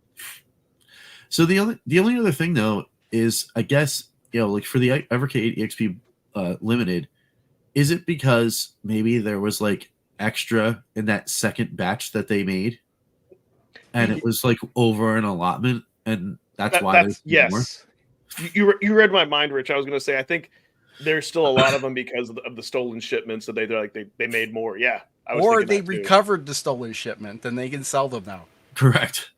Which means they have, because the second versions is the EXP has the heating problem. That's why I'm like, that's an issue with those. It's a good console to play in the winter then, because it keep your house warm. Keep your hands. Fun fact, I was gonna say these like filler blanks cannot go in the OG purple or white. They don't. Oh yeah, they're too. Yeah, the OG's got the you get your cart stuck in there forever. Yeah. You need a knife. Like I think Crow used a knife to get yours out or something like that. Oh, I don't know what I don't remember. I don't remember cartridges being that stuck in there. I do remember you trying to get them out, and you said you used a knife. Yeah. I might. There. Yeah. Honestly, that's why. But the way these are shaped, they won't even go in. They're too thick to go in the. They're too thick to go in the OG. Maybe that's a good thing, but Yeah, I did a video on it when I first got it. I couldn't get them out, and I'm like, oh man, what did I do? I put the old cards in the new EXP, and they got stuck. It is really tight. Yeah, like putting any. Oh yeah, no, I could get in there. Yeah, I couldn't even get it lined up right. So. So Getting it out. yeah, it is. It is like I don't want to put it in. I don't want to because you have to Don't do put pressure on the front and the screen. I don't want to make get it flush and then Don't yeah. do it. Don't do Well, it. don't do it because you put pressure on the screen when you're trying to pull it out, and it could cause problems. Yeah. And I tried one of my what is it, two OG white handhelds, not the purple, because I want to baby that one. I'm still looking every once in a while on eBay. Do you guys ever search to try to complete a collection? You know, search on eBay every once in a while. See if you know what? Somebody's gonna put up the black limited OG. Rich, No, I'm so glad that you. I'm so glad because last night when I was streaming, I apologize, I forget who it was, but they were talking about like Piko 1, right? We were all talking about that, and on eBay sealed, people are selling that for $300. No like, way, really? Which is No way. Yes, No, Piko right. collection one. yes, I'm fact sealed. checking that right now. Yeah, everything was disgusting, and I remember even saying, I remember where like every place had Piko 1. It was like $20 all day long, and because in my mind, the most you should ever have to pay for an Evercade aftermarket cart is like $30. Like that's the high end. $271 Canadian plus $42 shipping. What? Yeah. $200 or best offer. Mm-hmm. I mean, they're not getting any $300 bites. best offer. I'm going to look $200 on best sold. offer. What is going Okay, on? wait. Most All of the we gotta- sold is $80 with shipping. Sold. Thank you, items. Taz. Thank you. Yeah. Yeah, that was Most Taz. of it's $80 plus shipping. Yeah, even like the 2 Lynx collections were $80 for both. I mean, it's like, come on, God. Those are great collections, though. They They're all are, but great it's collections. So, but you Wait, know so what, though? can we That's do- what's going to happen. There's probably no more than 20,000 of those carts out in the world, right? Yeah. Well, can't But you look wouldn't up, that be true of like the sold, which other sold ones? auctions? Sold. I'm seeing Piko collection 1 selling for 80 actually. Yeah, that's what I just said. Yeah, $80. Yeah, right? 80. Yeah. What's the most popular one that is probably the Namco still selling pretty good? $40. I think I saw. Yeah. Well, Techno's collection 1 is the one that I think is the people go most insane over. But if you look hard enough, like yeah, other here's places one like that's- whatnot, you can find it. Here's one that's sold for $300. What is Oh, that? my goodness. Techno's collection 1. $200, $130, There's another $250. one, Okay. $207. Yeah, I've got an auction right now.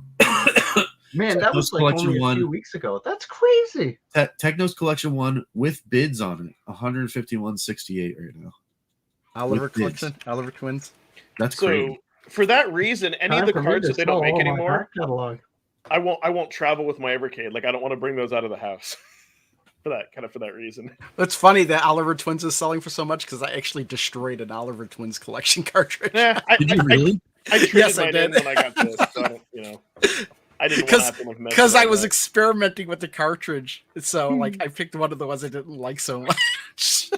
That's wild. There you go.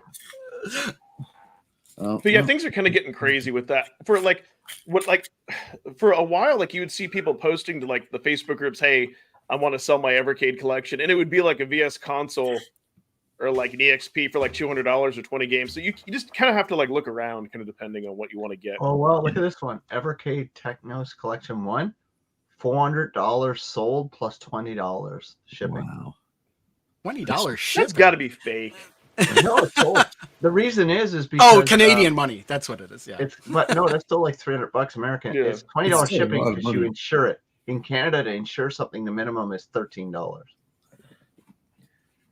That wouldn't surprise me if that's somebody bidding on an alternate account and then like they never pay themselves. Who in their right mind? Yeah, but No, you it still gotta says pay sold, eBay. so that means Why would it you was do that perfect. if you can't even Yeah, pay the shipping? Should- If like the it says cost? sold, that means it's a completed transaction. So Oh, I never opened this. That's funny. I sell hockey cards and stuff on eBay. So What is so when you see sold listings, it can't be fake because it's sold and completed, meaning the transaction wasn't Went through. refunded. Okay. Yeah. God. Yeah, That's I was insane, then. looking for like the answer to the question of like, oh, well, what do you do when there's stuff that goes legacy? And like, this is the answer when stuff goes legacy. What's that? You buy a second copy, and you, Oh yeah. apparently you keep it in a sealed envelope. If you're me, I don't know. These are I have 2 Namco collections in a bubble wrap that are How sealed. do you know they sent you the right ones? Oh, that's true. I don't know. I should open this. I don't it want to says it sell on any here. of my doubles because I'm scared the originals might just not work anymore. That I mean- that I'm not worried because actually I Now kind you of got had a me curious, discussion. bro. That I'm not once like then my experience once Evercade carts work, they're solid. For me, at least if they fail, they're gonna fail right away. I don't know. I wouldn't put. Yeah, if they work. That doesn't mean they're gonna. They could go bad. They can. I know. I know. Because I dabbled with making an adapter. I've made my own adapter to read Evercade carts on a PC, and Yeah. I've made mistakes while building that adapter that corrupted cartridges, which is what happened to my Oliver Twins cartridge. But I've actually since then fixed it, so I don't get that corruption anymore. So I could have fixed my Oliver Twins collection, but before that's you tinkering before I with did it, that, though. but before I did that, I did some other experimentations with that cartridge by taking it apart and trying some other stuff with it. So Well, yeah, that of course you can corrupt it. Yeah. No, so if I can do it with my adapter on the PC, I don't think there's like all it takes is for like one bad contact or something, and you could corrupt it. I think. Sure, but it's a lot more rare than like tinkering. Than like tinkering with it and all that. But yeah, no, I don't blame like getting double. For me, like getting a double or something like for Namco would more be, hey, if I take the Super Pocket and I lose the Super Pocket, I'm more concerned about the cart that's in it than the actual Super Pocket. But actually, also, like I don't know if I even mentioned this, but with I know I didn't mention it in my video because it was such a weird thing.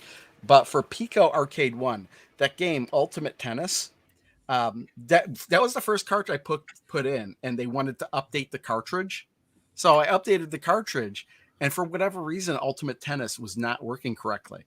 It was like the game was working, but some of the graphics were glitched, and like when they were playing the game, the ball wasn't visible, and like the camera was going all over the place. I actually had to put that cartridge in I put it in the Evercade EXP and updated it through the EXP, and then the EXP wasn't showing it working correctly. But then when I put it in the VS, then it worked correctly. So I don't know. That's the kind of thing that makes me hesitant to say that these cards will work great, because all it takes is one bad update or something like that to ruin something. I mean, it can, but like the updates, the official update, but like that was an official update. like what you said, that's why you were putting all your Evercade cards in your Evercade to update all the cartridges. Yeah. Well, they even said on Discord. And why would you do that if you weren't worried that those updates could corrupt the cartridges? Sure. I mean, but it's I'm like, but like what Taz is saying, what I wish they would kind of like redo. Like, I don't know if it's I don't see. What I want to know is it these licensing deals are up, or Blaze is like, hey, these are older carts that aren't worth reprinting. No, so I would no. It's do another like re-release, pre-release. They've said it over and over and over again that it's licensing each time. They said it. The reason why their legacy is because of licensing deals. They better not be released unless my retirement, right, Rich? There's our retirement. Oh God! But that's not to say that they couldn't relicense those cartridges. Exactly. Absolutely. Yeah. Because there have been instances where games have gone like off of e-stores and then back on e-stores and stuff just because of licensing. Well, and to a smaller degree, with a publisher that is active in the Evercade community, Play Magi just was in that same situation, because they're licensing for the games that came with the Polymega base units prior to remanufacturing this year. All had Piko games built in, and they lost the licensing, so they pulled it in the last update, and they then relicensed them because the community kind of went, it's probably not great, and then they relicensed the games, and now they're going to be back in a future update. So it absolutely can happen, and that's completely at the cost of Play Magi. Play Magi gets nothing for that because they're basically just giving back games that were there. Yeah. I agree with Taz. See, this is the problem. Like, they're saying they just got into they want to play these carts, and when the carts are like more than the console, like that's stupid. Like the whole point of Evercade is supposed to be a cost-effective way to get physical carts. I absolutely agree with that particular point. But yes, and 100%. Like there should be some kind of like re-release of some of these honestly, later on down the line. Honestly, it's a secondary market, and there's nothing they can do Yeah, about I mean, that. like it is Right. what it is. Well, it's the Price same. will go down. Well, there is The price something they will can go do. down. There is actually no. There is they could relicense. Like I don't understand Piko One and Technos. Atari's doing their own thing, but I thought Piko licensed to everybody, right? And Well, we have sometimes Piko there's 4. just things I think that might be beyond the controls. Like they had the license, and then all of a sudden they do want to relicense it, but for some reason the licensee now it's under new ownership or something, or they have a different strategy and they just don't want to. Right. Or Evercade realized, like, okay, we could go get this license, but there's no return on investment there. We'll only resell, 5% of what we originally sold, even though they're like we talk about the resale market, but it might not be big enough for them or worth it to relicense, and they'll rather spend their money and effort on new things, right? Yeah. The prices will go down. Trust me. Yeah. Like, Yeah. it's just that, Yeah. 10 years from now, you'll be able to get those games for probably $50-$60 because, it's just the way it goes. That's just the market, right? Yeah. And honestly, if you really, really, really wanted to play those games, you don't have to have the Evercade cartridge. It's only if you want to play it on the Evercade. Yeah. No, I get that. But another thing I thought of too, let's say if there are certain games and like you were saying that fall out of license, so like they could re-release Piko, but they would just have to minus some games or replace some of their games, and maybe they don't want to do that. Oh, dude, a Summer of Arcade. Oh my god. I want Blaze to be bold and do that. Like have arcade card, like have two arcade carts released all during the summer. Have it be like 2 or 3 releases all purple. Come on. I want them to be bold and do that. I think, as far as the community is concerned, no one has said, "Ew, I don't want arcade carts. Arcade carts suck. They're bad." As long as it's not that. another Piko arcade cart. Well, Piko Arcade 2 would be in there. I think you're going to get that. Oh my goodness! Another collection full of janky South Korean arcade games. That was an interesting collection because it's every game. It's like, what game is this ripping off now? We need Data East. We need Data East 2 big time. Like that. And then like Technos 2, and then Technos 2. I want like Double Dragon 1 to be on there because there's no reason it should not be. Just to complete the Double Dragons. Or if it's not on there, I don't want them to say that it's for performance, which is BS because like 2 has performance. So it's like, come on now. Yeah. So I'm after indies dude. I mean, yeah, no, to each their own. But no, I want like more like the dual carts like we've been getting. Honestly, I think their best bet. I think what people might like more than arcade games is if we get more like indie games, like more modern indie games that are native on the Evercade, like you were saying, like Good Boy Galaxy and the Demons of. I haven't even played those games, but they're not native. But I know what you mean. Because those games are Rogue Legacy 1 and 2. That would be the best. That would be great. Ever. Like games that are more like indie games that are like common, like newer, but don't already have like a physical release. Yeah. I want Irem console for Metal Storm. I would. Oh my god, that would. Metal Storm. That's a Jellicoe game, isn't it? No, I think it's Irem. Metal Make me check. I'm thinking of Metal Mech, maybe. Oh god, that horrible game. Sorry. No, you're right. It is a bad game. And even when you know how to play it, what's weird is when you get to level 8, the game changes completely. But I can save that for whenever we talk about that collection. Yeah, because Metal Storm was like you flip up, like you flip upside down. Okay, down. yeah, I remember that one. I did. I thought that was a Jellicoe game too for some reason. Let me see. Yeah, Metal Storm. Yeah, it's an Iron. Volvoid 2, the search for Curly's gold. That is. Or another acceptable answer is Full Void 2, Electric Boogaloo. Yep. I'll take that all. I'll take that all day. But yeah, I want to see something different, like we've been getting with like the later end of the year. Except I don't want them to wait till the later end of the year. Like spread it out like a little bit more. Yeah. You know what would be really awesome is if they were able to get with the Audacity Games guys and for the release of the next game, do a 2-pack with the two of them. That'd be Circus, cool. Circus Convoy and Convoy. Casey's Gold.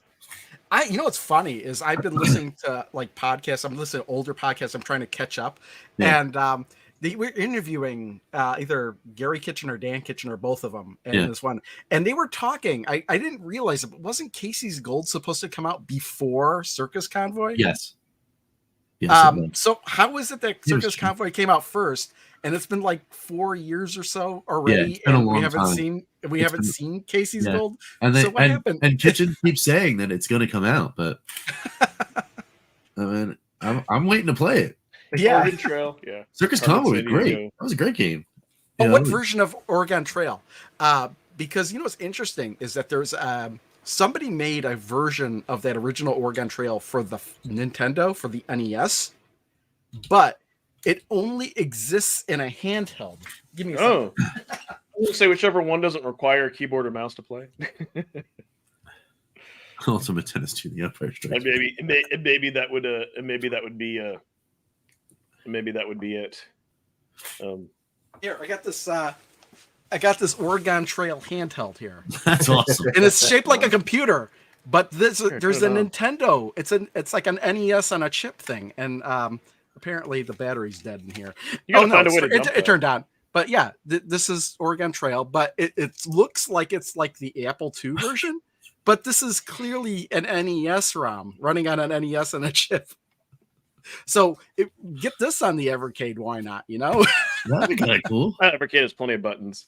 Yeah, actually, because I think Tazza was saying they need to make like some educational collection, like Oregon Trail and like Where in the World is Carmen Sandiego. And then I had a flashback that when you did your oh wow, when you did your Sega Master System, Fun for Fives.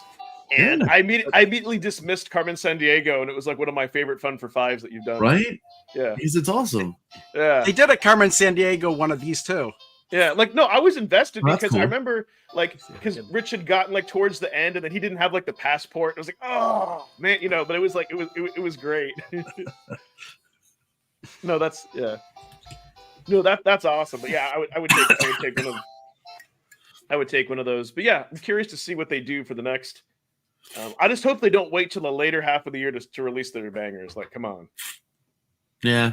Well, I mean, they have the plan, right? So here's the other thing that I wanted to talk about. Like, their marketing is kind of weird because, so like Piko and Sunsoft, like that was leaked, and then they waited a week in between. Like they need to stop that from happening. And then that Glover video, that should have been released. That 30-second video should have been released like earlier as a tease, but then that came right before the. It's almost they were just like, everybody knows. We'll throw out all the trailers. So it was funny because I was looking because I'm subbed to the channel, so I looked through my subscriptions and it's like, oh, here's the Piko Collection 4 or whatever video, and it's like right after that, like literally like right before they had posted that, they had posted the teaser for it. I'm like, I can understand why they waited a week, right? Because only us hardcores knew that it was leaked information. So to them, waiting a week still makes sense, right? Like. It's just... Well, they didn't even wait a full week. I knew what's funny is like we saw the Sunsoft one on Monday. I was like, well, we know there's a Piko one coming out, and they waited till the end of the week. But probably most of the audience that they're going after had no idea, right? So yeah, but still, why not just release them both on the same day? Or at least... Exactly. I don't know why. Honestly, somebody leaked it to me on my thread, and I said like, hey, there's two leaks there. I was thinking about doing a reaction video for them, but then I was like, I don't know. And then I just like watched the Sunsoft one. I would have preferred to do both of them in one video, and I would have just had to wait like an extra 5 days. Yeah. And I was like, I don't feel like doing it. Me too, because people are like, hey, you know that they were leaked, and it was kind of awkward. I'm like, yes, but I'm reacting to the official trailer, not the the leaks or whatever. No, somebody would still react to the leaks, and then. There's nothing wrong with reacting to leaks. As long No, as you but say but they're I like to leaks. see the video and kind of how things run, and I like to hear more. You know, I like to have more facts than speculation. I mean, yeah, Well, you can do that To too. be honest, like I didn't need to see the trailer to know about the games. I knew about all those games for Mhm. the most part already. I knew there was no surprises. I didn't. There were a couple games that I kind of didn't really know about, like Star X. But for the vast majority of the games, I like when you just tell me the names and I know what they are. Well, good for you. Yeah, no, but for me, like the definitely Are like they the planning on doing a showcase? I wonder. Like Toxo says something about a showcase. Do you think they're gonna plan something or? later this year. Yes, Yeah, I mean, that'll be a yearly. they did one. What was the last one? Because they did tease that we'd be blown away. Well, I don't know if Sunsoft and Pico 4 is Well, actually I think blown they were away. expecting us to be blown away by Nintendo 64 emulation. I hope they weren't. Yeah, I think that was like I don't know what they're talking about, but we'll see. I guess. I mean, but yeah, it's also years young, right? You know, this is the announcement before the roadmap, right? This is the cadence. This has always been the cadence, right? So July 31st is when of last year is when they did the volume 2. So I would expect it this July. But that's the thing that again that's my main critique of Blaze is that they need to have consistency. Like we can't assume anything. You just we can't assume anything. We can't assume cart release. Like just give me consistency. Yeah, honest, I would. I'm not going to be. We can 100% assume cart releases. There's no question. Yeah. This cadence right now, we're getting towards the end of February. We're gonna get our February carts, just like last year when we got February carts. There was an announcement right before the carts dropped, and then there was a little bit of a lull, and then the roadmap hits right as you're able to order the next 2 carts. We're getting carts this month. Yeah. What ones? It's what is it? Indy 3. Yes. Indy 3 and what was the other one? C64? No, that's a computer collection. 3? What? It's the bundle that comes with the socks. Oh, I didn't get that. I'm never ordering from Funstock again unless I'm forced to. No, yeah, it's C64 3 and Indie Heroes 3. Okay. I didn't type that. Yeah, I know you didn't type that. How I typed that? How did it show up under your name? Because it's on my thing. Oh, I was gonna say. Oh, okay. I was gonna say thank you, Crashline. Be sure to tell that to Blaze so they can cut me a commission check. That's like the whole point of my channel is to get other people pumped for forever. Yeah, man. For Evercade. But to be honest, yeah, I mean, what the only thing that's gonna knock my socks off or blow me away is gonna be the stuff that's impossible. Like, if they announce, really? if we got Mario Kart 64 at the Evercade, that's gonna blow me away. That'd be on disbelief. But that's because it's impossible. Right. Truthfully, what blew me away was stuff like the Duke, like the Duke remasters, like that. That was huge. Yeah, that was impressive. That's probably the most impressive thing I've seen them do so far. Oh yeah, but even getting things like the Astro Bros collections, Good Boy Gal, like all those like indie games. Those are impressive as well. I haven't even played them yet. Games. But again, those are the things I'm looking forward to playing, not a collection of Piko games that I've already known about. Well, that's your fault. No, because that's cool. See, we're all doing our job. Yes, because it's the greatest one. Which April Piko Fool. one? Piko collection one? This one. Is it the best? I don't know. What is on it? This is the reason why there are a lot on there, but is it a lot of? Okay, yeah. You know what? It might be the best because the top 3 are Dragon View, Cannon, and Water Margin. Yeah. And the other RPG. I was going to say that other RPG and Water. The other RPG I gave a 7, so that's okay too. So yeah, we got a lot of good games on there. Yes, but like you got to but don't look at the number of games because I didn't like almost half of the games on there. There are a few that are a little bit of a miss. That's true. Why'd you give Brave Battle Saga? What did I give it? I gave it a 7 out of 10. Oh, okay. Which to me is it's a good game according to my scale. It's good and it's got generic JRPGs, right? But that was the first one I really fell in love with on the Evercade. But I like the other RPG. I like Canon, Legend of the New Gods. I like that. Oh yeah, that's good more. too. Yeah. Yeah, so they've got like some good RPG. It's a good mix, and it's one of those ones where sometimes I feel like I'm discovering new games all the time because of the quantity, and I haven't played a lot of them as much. But look at the other side of the coin on that collection: Draken, Way of the Exploding Fist, Power Punch 2, Magic Girl, The Immortal. I don't think any of those are good games. Why so much hate for Magic Girl? It's a Oh my goodness! I like that shooter. Like, I don't know why. the It's frame hard. rate on that game is terrible. I can't like it runs at like 5 frames a second. I don't know how anybody could play that game. But yeah, definitely definitely more indies. That's really what excites me, or kind of getting those like indies that I've never heard of before, or like we need like a physical collection like of the Rogue Legacy stuff like that. I want to say really excites me the most. I would love to see an Atari, not necessarily 400. Totally. It's an Atari 8-bit collection, let's say. Atari XEGS in a way. But what's funny is that the only reason I would like it is because that was the first computer I ever had. I still have it, actually. Well, we're going to get it because we got because they got the deal already with that company, right? So yeah. So we're getting the Mini, which eventually means I don't even need an Evercade collection because I've got the Mini. But Mini should be out next month, right? We should get that. At the end of March.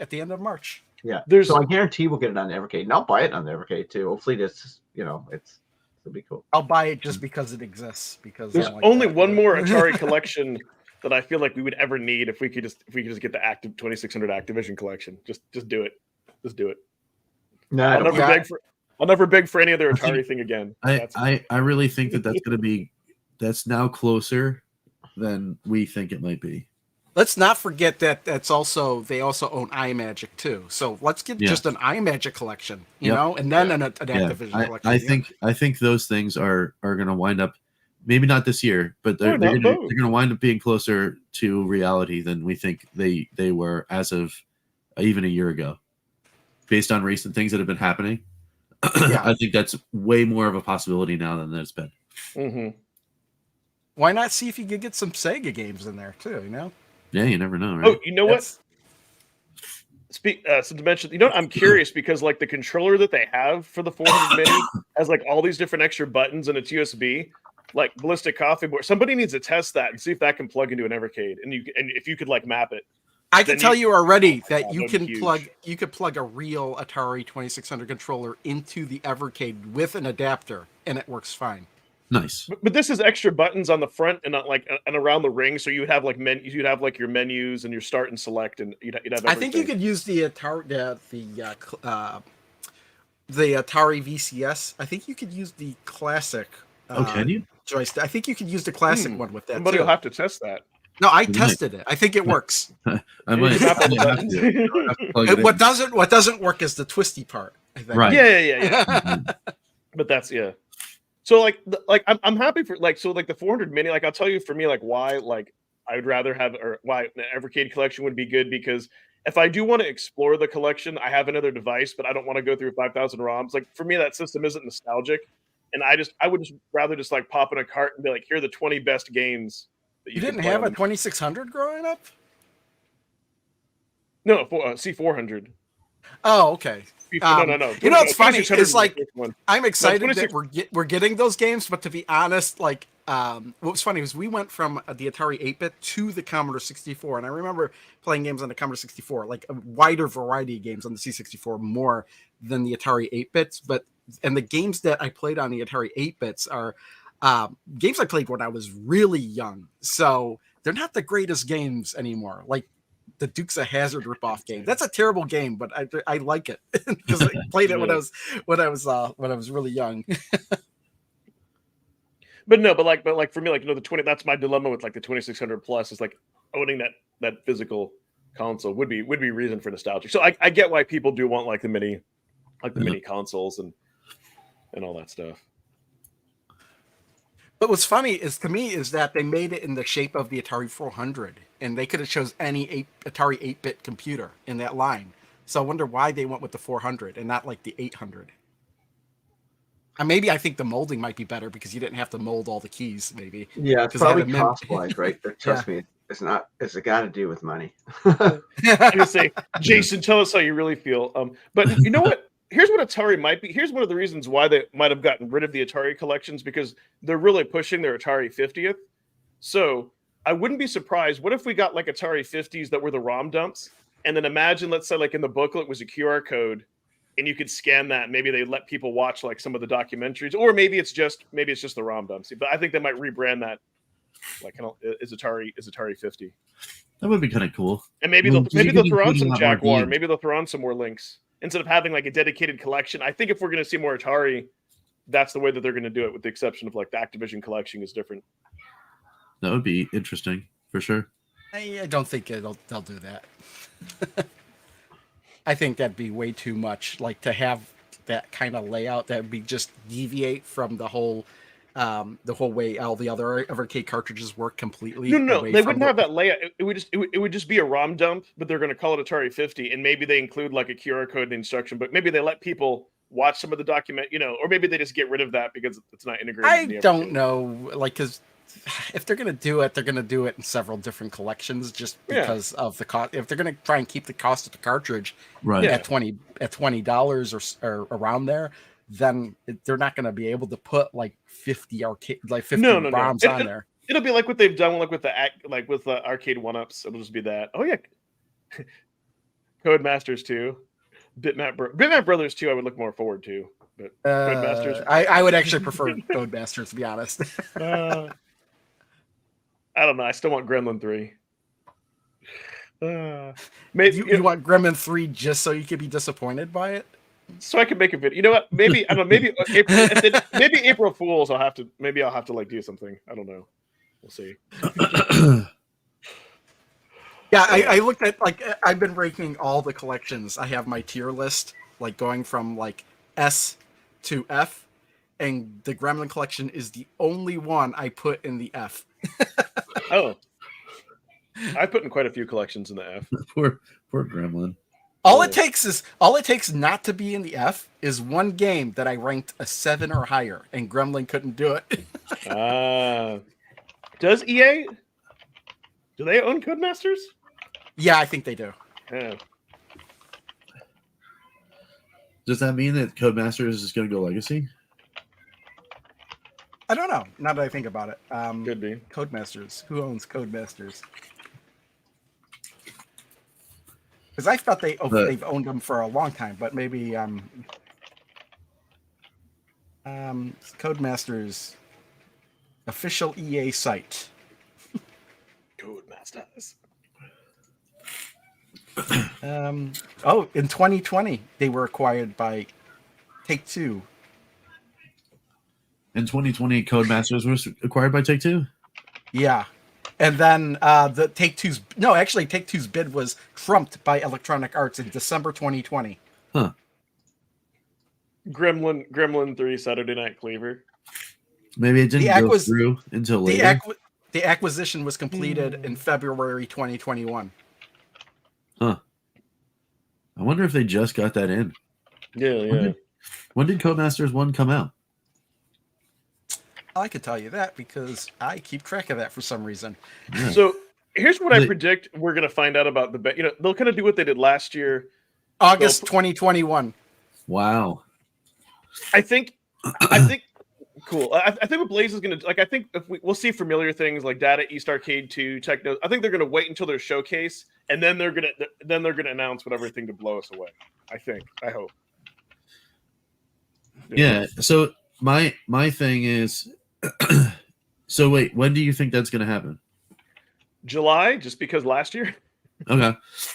So I think we're going to get something that's kind of cool to kick off the roadmap. And the roadmap reveal, just like every other year, will be in March to set up the pre-orders for the next set of carts, because we're getting the next carts in April. Yeah. And that's where I think it's going to wind up being. So towards the end of March. So about a month and a couple weeks from now, we'll wind up getting some cool stuff. And it might not be like the big, huge one. Because yes, I think you're right. Like, it's that whole marketing cycle in the summer that kicks people off to like going to pre-order cool things for the winter is still a thing, and I think it'll still be for a couple years. in general in the industry. But I do think we get something that's at least eyebrow raising when they announce the roadmap. Come on, Konami. No, I hope It'll be interesting to see what they do. Yeah.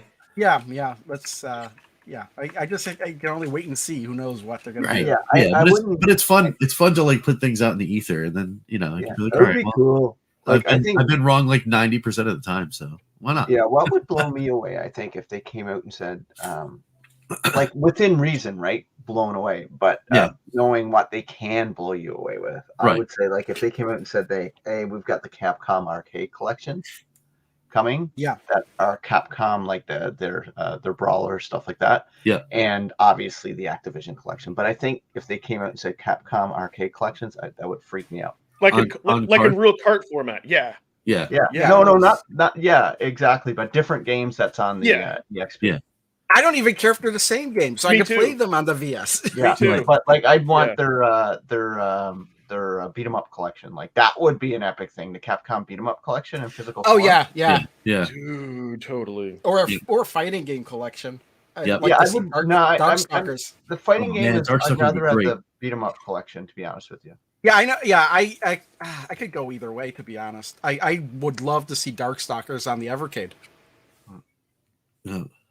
Just give me just take Namco, just take the Namco 1 and 2, give like all the classic games out of arcade ports like Dig Dugs and just give me that. I would be happy. Yeah. The one thing that will disappoint me, it's like, hey, we're getting Konami or we're getting more Capcom games, and it's hidden behind a friggin' Super Pocket. I do enjoy being able to take this with me. The most I hate for streaming, I hate the fact there's no HDMI out. I hate that these games are trapped on this device. That just really sucks. It feels sad. Technically, they're not, because you could play them on other ways. You know. I know. But the whole point of Evercade, in my opinion, is to have the physical cart. I know this isn't technically an Evercade, but that's what makes Evercade really cool, is to have the media.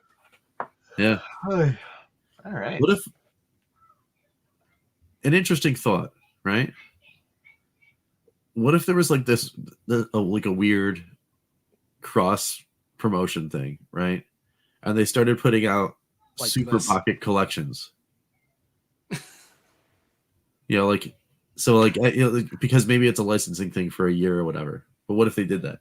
Yeah, Turtles of Grayskull. There you go. Well, what I'm hoping, Rich, and I'm glad you mentioned that, because I've been bringing this up for a little bit, that I'm hoping what they do is hey, you want the Taito games now? You can get them on Super Pocket. A year later, we'll have the exact same games on the carts. Right. I would be call it but they could call it the Taito Super Pocket collection or something like that. So you could realize that you could also get this device that has all these games, but you could also get this cart that has these games a year later or whatever. Yeah. You know, it'd be funny is if they did that and then you put the cartridge in the Taito Super Pocket. Dude, that would be cool. It's just a picture of Katie. It's why did you do that? Yeah, dude. No, I would expect all that, but yeah. We'll just have to see. It's the anticipation and everything. Dude. Yeah. One Must Fall. Is that a fighting game? I think. Epic Pinball. Yeah. That's what I was kind of disappointed about the Amiga collection, is that there were no pinball games on it. I would even welcome even a Doom remaster collection. Yeah. You know what? The Sunsoft Collection 2. Before I forget, I'm still disappointed they didn't put Sunman on it. I don't know why they're avoiding Sunman. Maybe you put in Collection 1 and 2 on the VS and it unlocks some. It could be, because Sunman, you know what it was? It's an unreleased NES game. When they started it, it was supposed to be like a Superman game, but they couldn't get the rights to Superman, so they changed it to Sunman. But the game never came out, but it's there. It's like the Journey Silius was originally supposed to be a Terminator game, but they didn't get the Terminator right, so they made it a different thing. Dang it, I want more pictures. Yeah, look at that. Yeah. That's awesome. Dude, check that out. Sunman. I would totally check that out. I mean, it's a prototype, but they put prototypes on the Evercade already before. Why not? Yes. Yeah, look at these screenshots. Check that out. Oh my god. Yeah. You know what? And Crow, that would be something realistic for them to do because maybe when we put in Sunsoft 1 and 2, we'll get Sunman. That needs to happen. But they could have like put it on the cartridge and say, "Hey, this previously unreleased game is now on the Evercade." Right. I know. Yeah. Why are they avoiding the marketing? You know. Better than Moon Man. Better than Moon Man. Yeah. You know what? Better than Nightman. That's why when I stream and I step away and I pick out more cards, I put up a splash screen that says "I'll be right back" so you guys don't see Moon Man. No, it would be Nightman. Yeah. I love Sunman. Super Pocket has been a huge hit for Blaze. Yeah. No, they'll continue to do them. What I would like to see is if they do a Super Pocket and they re-release them of collections that we already have. Yeah. So that way, like the masses can get them and we don't That's feel true. as left out. Yeah, you know what? It's an interesting idea. But I've finally seen a Super Pocket in the wild though. Oh, you saw it in a store? Which Yeah. store did you see it? GameStop. Was it actually in the store? In the Because we were store. talking about this. Did Like you a literally non-store drive on the out to shelf. one of those locations that had it in stock? No, I Just to see actually just went to my local GameStop. There's one that's like literally a mile and a half down the road, and I was looking for something completely different. I was actually looking for clearance deals on Funko Pops. But I don't know if you saw this or not. Now I'm curious. Did he have an ESRB rating on it, or did it have a PEGI rating on it? oh, I didn't check the box. Now I have to go back. Oh man. It'll be sold out. Yeah, right. So they had one. They had at least one of each. I don't know if the guy said he had any more in the back or whatever. But because it's in a location where they put like one of a thing on the shelf and then one behind one of those locking keyhole things. So it could be just that they might have had more in the back, but there was at least one of each on the shelf, a Taito and a Capcom. That's awesome. I'm guessing it didn't have any rating on it at all because I think that's the way mine came. Okay. And I don't know if those kind of devices actually need those because those like Super Pockets, not Super Pockets, but like the My Arcade ones and stuff. Yeah. I don't know if they have ESRB ratings on the boxes. Huh. Like I don't know. Arcade 1-Up. If you look up at our Arcade 1-Up box, do they There have we go. ESRB No, you don't ratings have on the to box? see it. You don't have to see Moon Man. See, yeah, there's no. Yeah, if you bring it up a nothing on the little back bit either? higher, you could see. Yeah. Yeah. Yeah, there's nothing on the back There's or nothing. anything. I could have I'm pretty sure, but like my boxes Yeah. are way over there. Okay. But Well then, there you go. Yeah, there's nothing.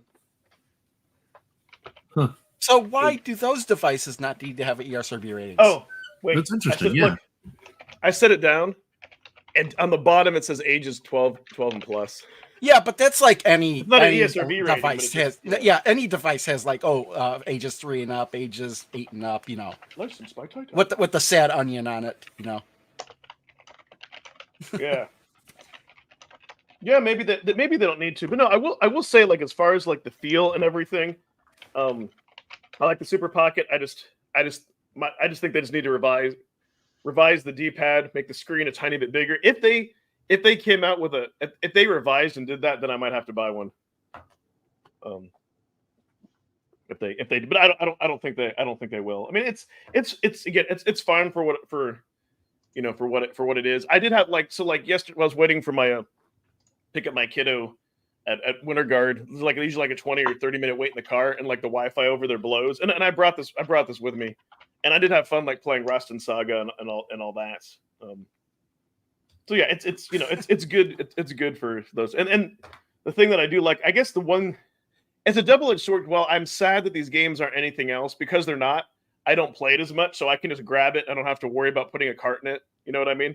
And nothing else, I can always have fun playing Bubble Bobble. The thing is, you could always Let's just make it leave family. a cart in it too. You know, you don't have to Yeah. not have a cart in it.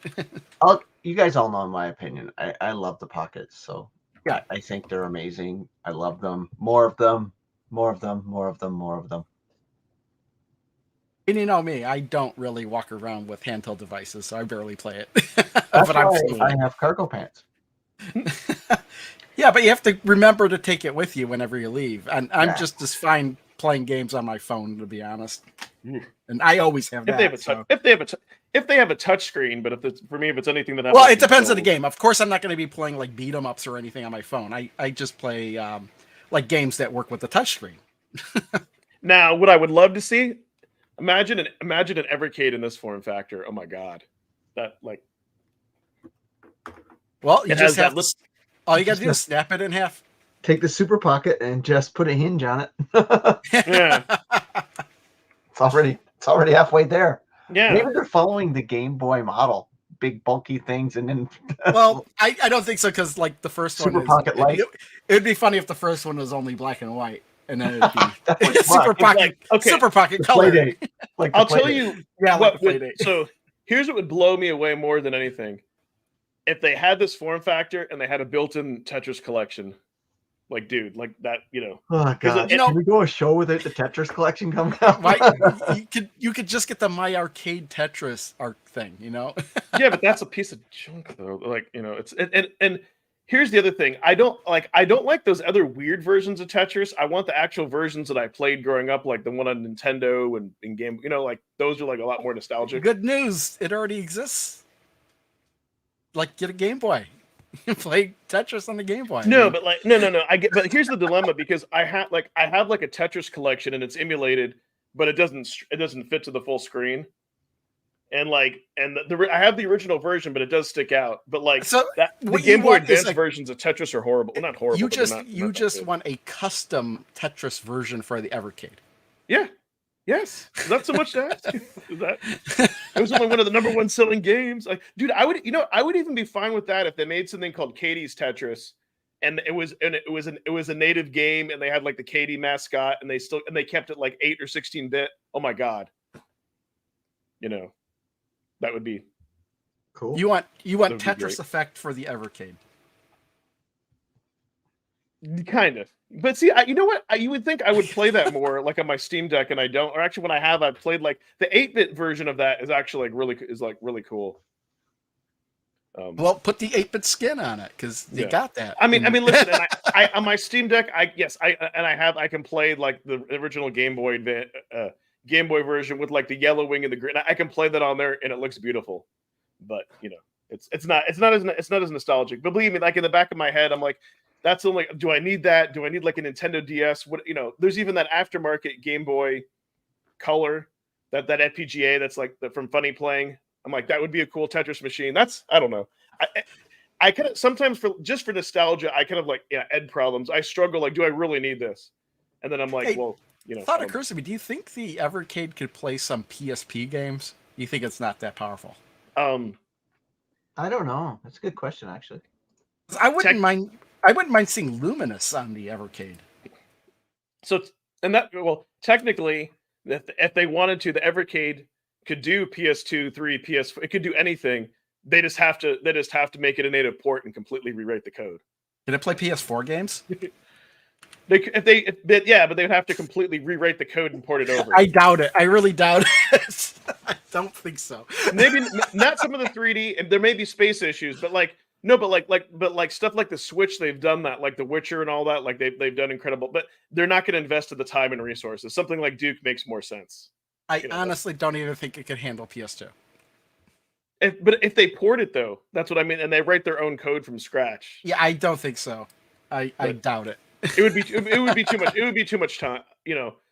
I think I do like though that as far as for like emulating, that 64 and PS1 are going to be at the top of the apple tree. I like that. Top of the apple tree. That didn't make sense. Maybe And I'll again, we are getting 64, but I don't think it's going to look like, based on the changes, I don't think it's going to look like it would have on the Nintendo 64. Is Glover one of those ones? Is that part of the Switch Online, or is that no? I wouldn't know. And again, That'd be kind of a cool comparison to see.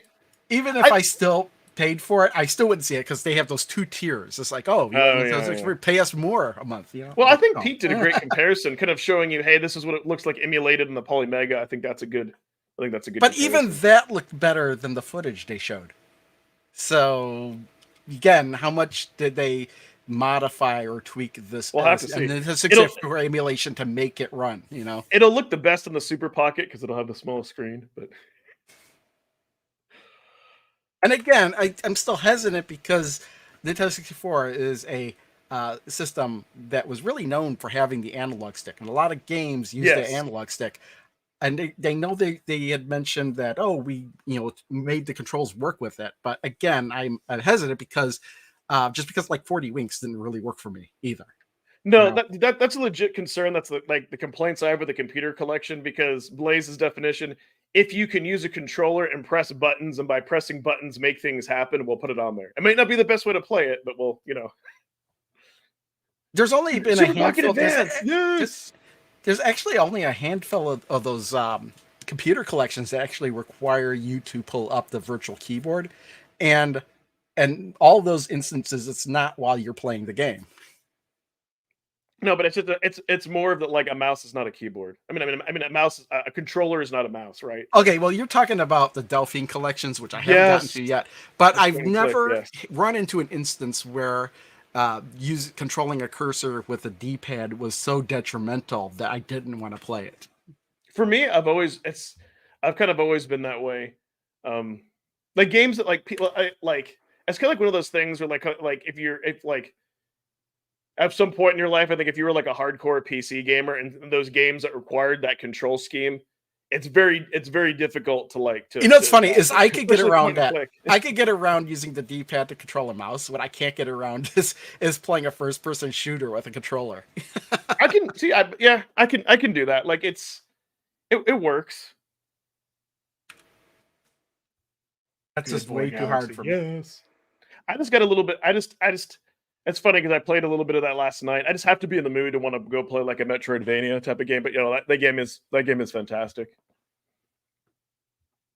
Oh my god, the Linux. See, like the Link Super Pocket. Like, you know what? I wonder because like, and very realistically, because those collections are going away, they might say, hey, now the only way you could get a Piko one or you could get a Link's collections are in the Super Pockets. Well, here's the thing: is if they're going to do a Link Super Pocket, they shouldn't put it in the form factor that they've already done the Super Pockets. Oh, I know. Because the Lynx was a device that had the ability you could flip it around and use it either way.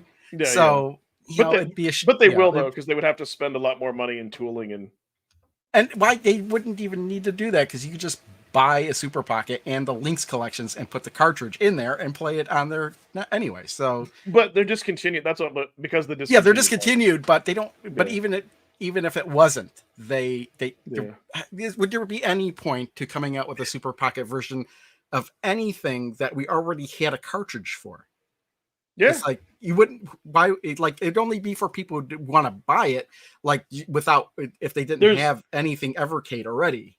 I'll tell you, because you have the Lynx collection built in, and then you can pop in another Evercade cart.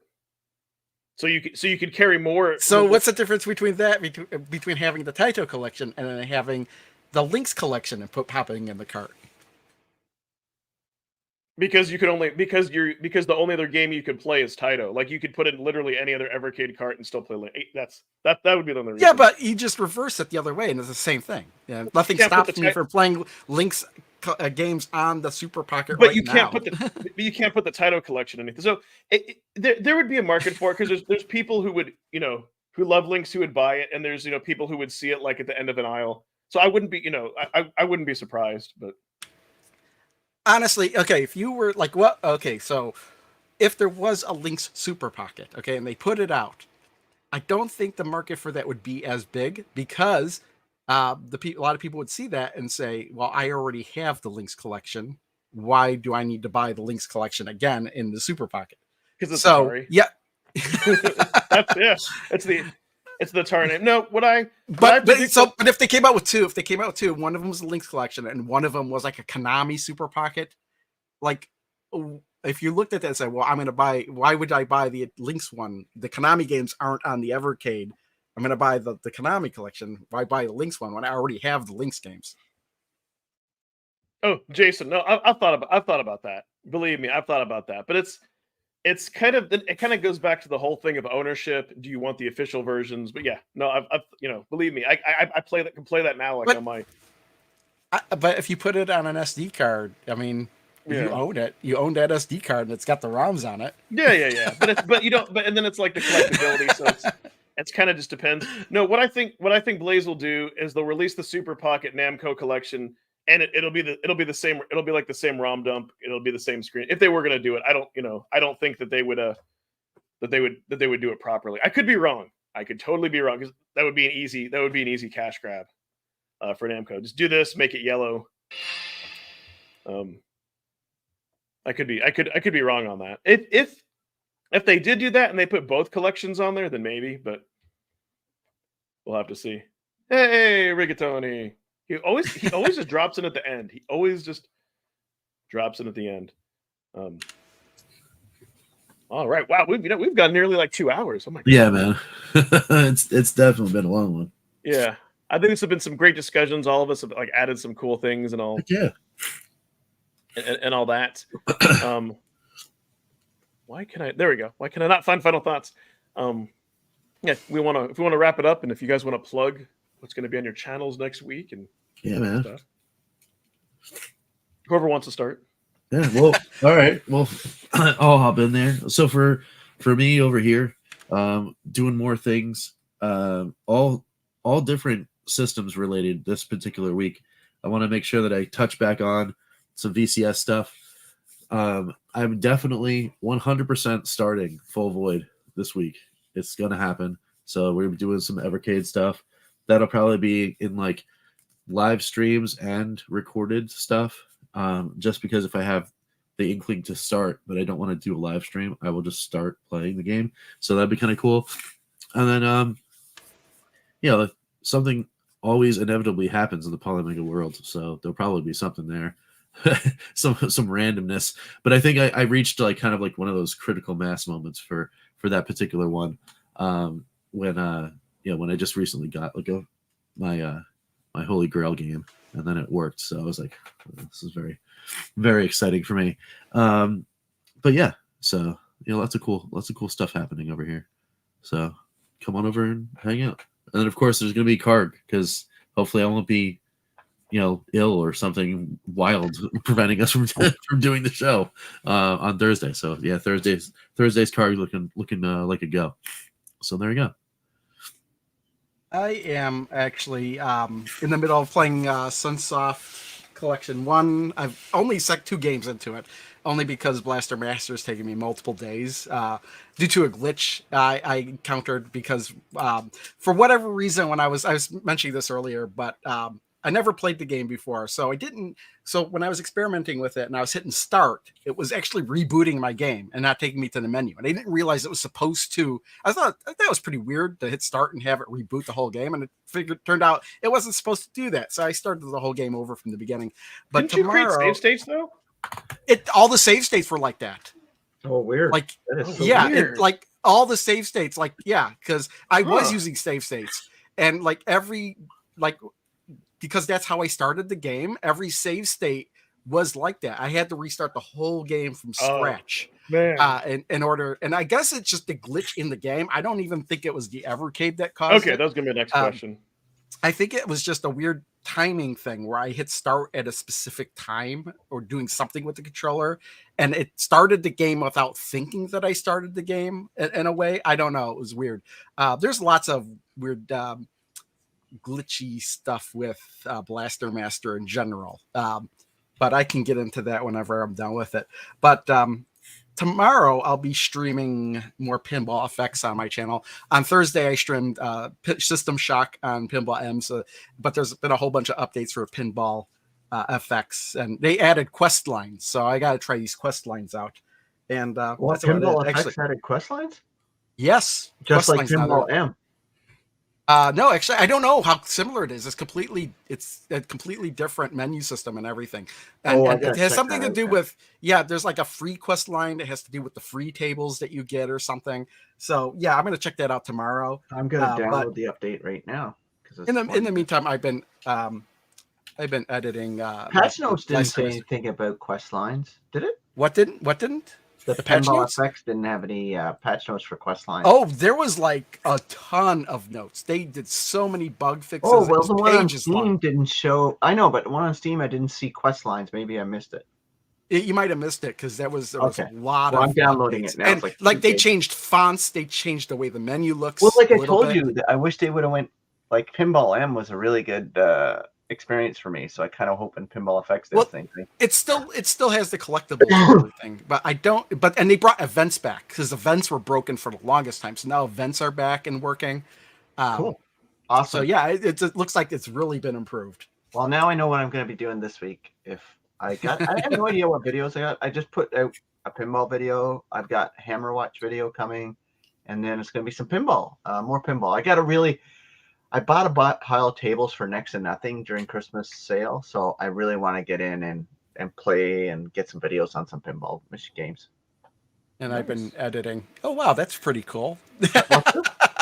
I think this is what Jason. Was this the post that Blaze retweeted? Someone needs to get on that and make like those type of Game Boy cards. Little things. Yeah, That'd be cool. So what I just wanted to say. So what I got going on next week is full void. It's going to be a total spoiler video where I go in and explain like the ending and do a detailed analysis, and I can't. Oh, wait. I don't need to play it now. I'll just watch your video. Yeah, you could do that. You could do that, and then I'm sure somebody's already done a full playthrough of it. People have, but this just focuses just like I'll watch Rich struggle through it. Yeah. On the ending. Now, once Rich does complete it, then I'm hoping like me and him then can do like a live stream, and we can. Well, Rich and I are supposed to. I'm supposed to join him on his stream when he does it, so I can start Oh. playing at the same time. Oh, nice. But yeah, I specifically want to have a discussion with him about like the ending once he gets through it. So maybe we'll do that, and then I think if Gandalf isn't needed elsewhere, I think maybe we'll actually do Karg next week. That's right. I think. That's right. Yeah. Yeah. No, I was real banged up this past He week. was, dude. He was. He used the last of his energy to send me a text to be like, "I must rest, losing power." So like, it was great. At least that's kind of what I imagine. But yeah, hopefully we'll do that. I'm sure I'll be doing more streaming between now and then. There's always a lot of fun. Yeah. Very cool. Unless there's anything else, guys, I think we can. I think I can roll the credits, and I think that's it. And as always, thank you everybody. Thanks to everyone who watches our stuff, who shares our stuff, likes, comments, subscribes to all our channels, and all those awesome YouTube things. We appreciate it. And now I'm going to say thank you to channel members, and bye-bye.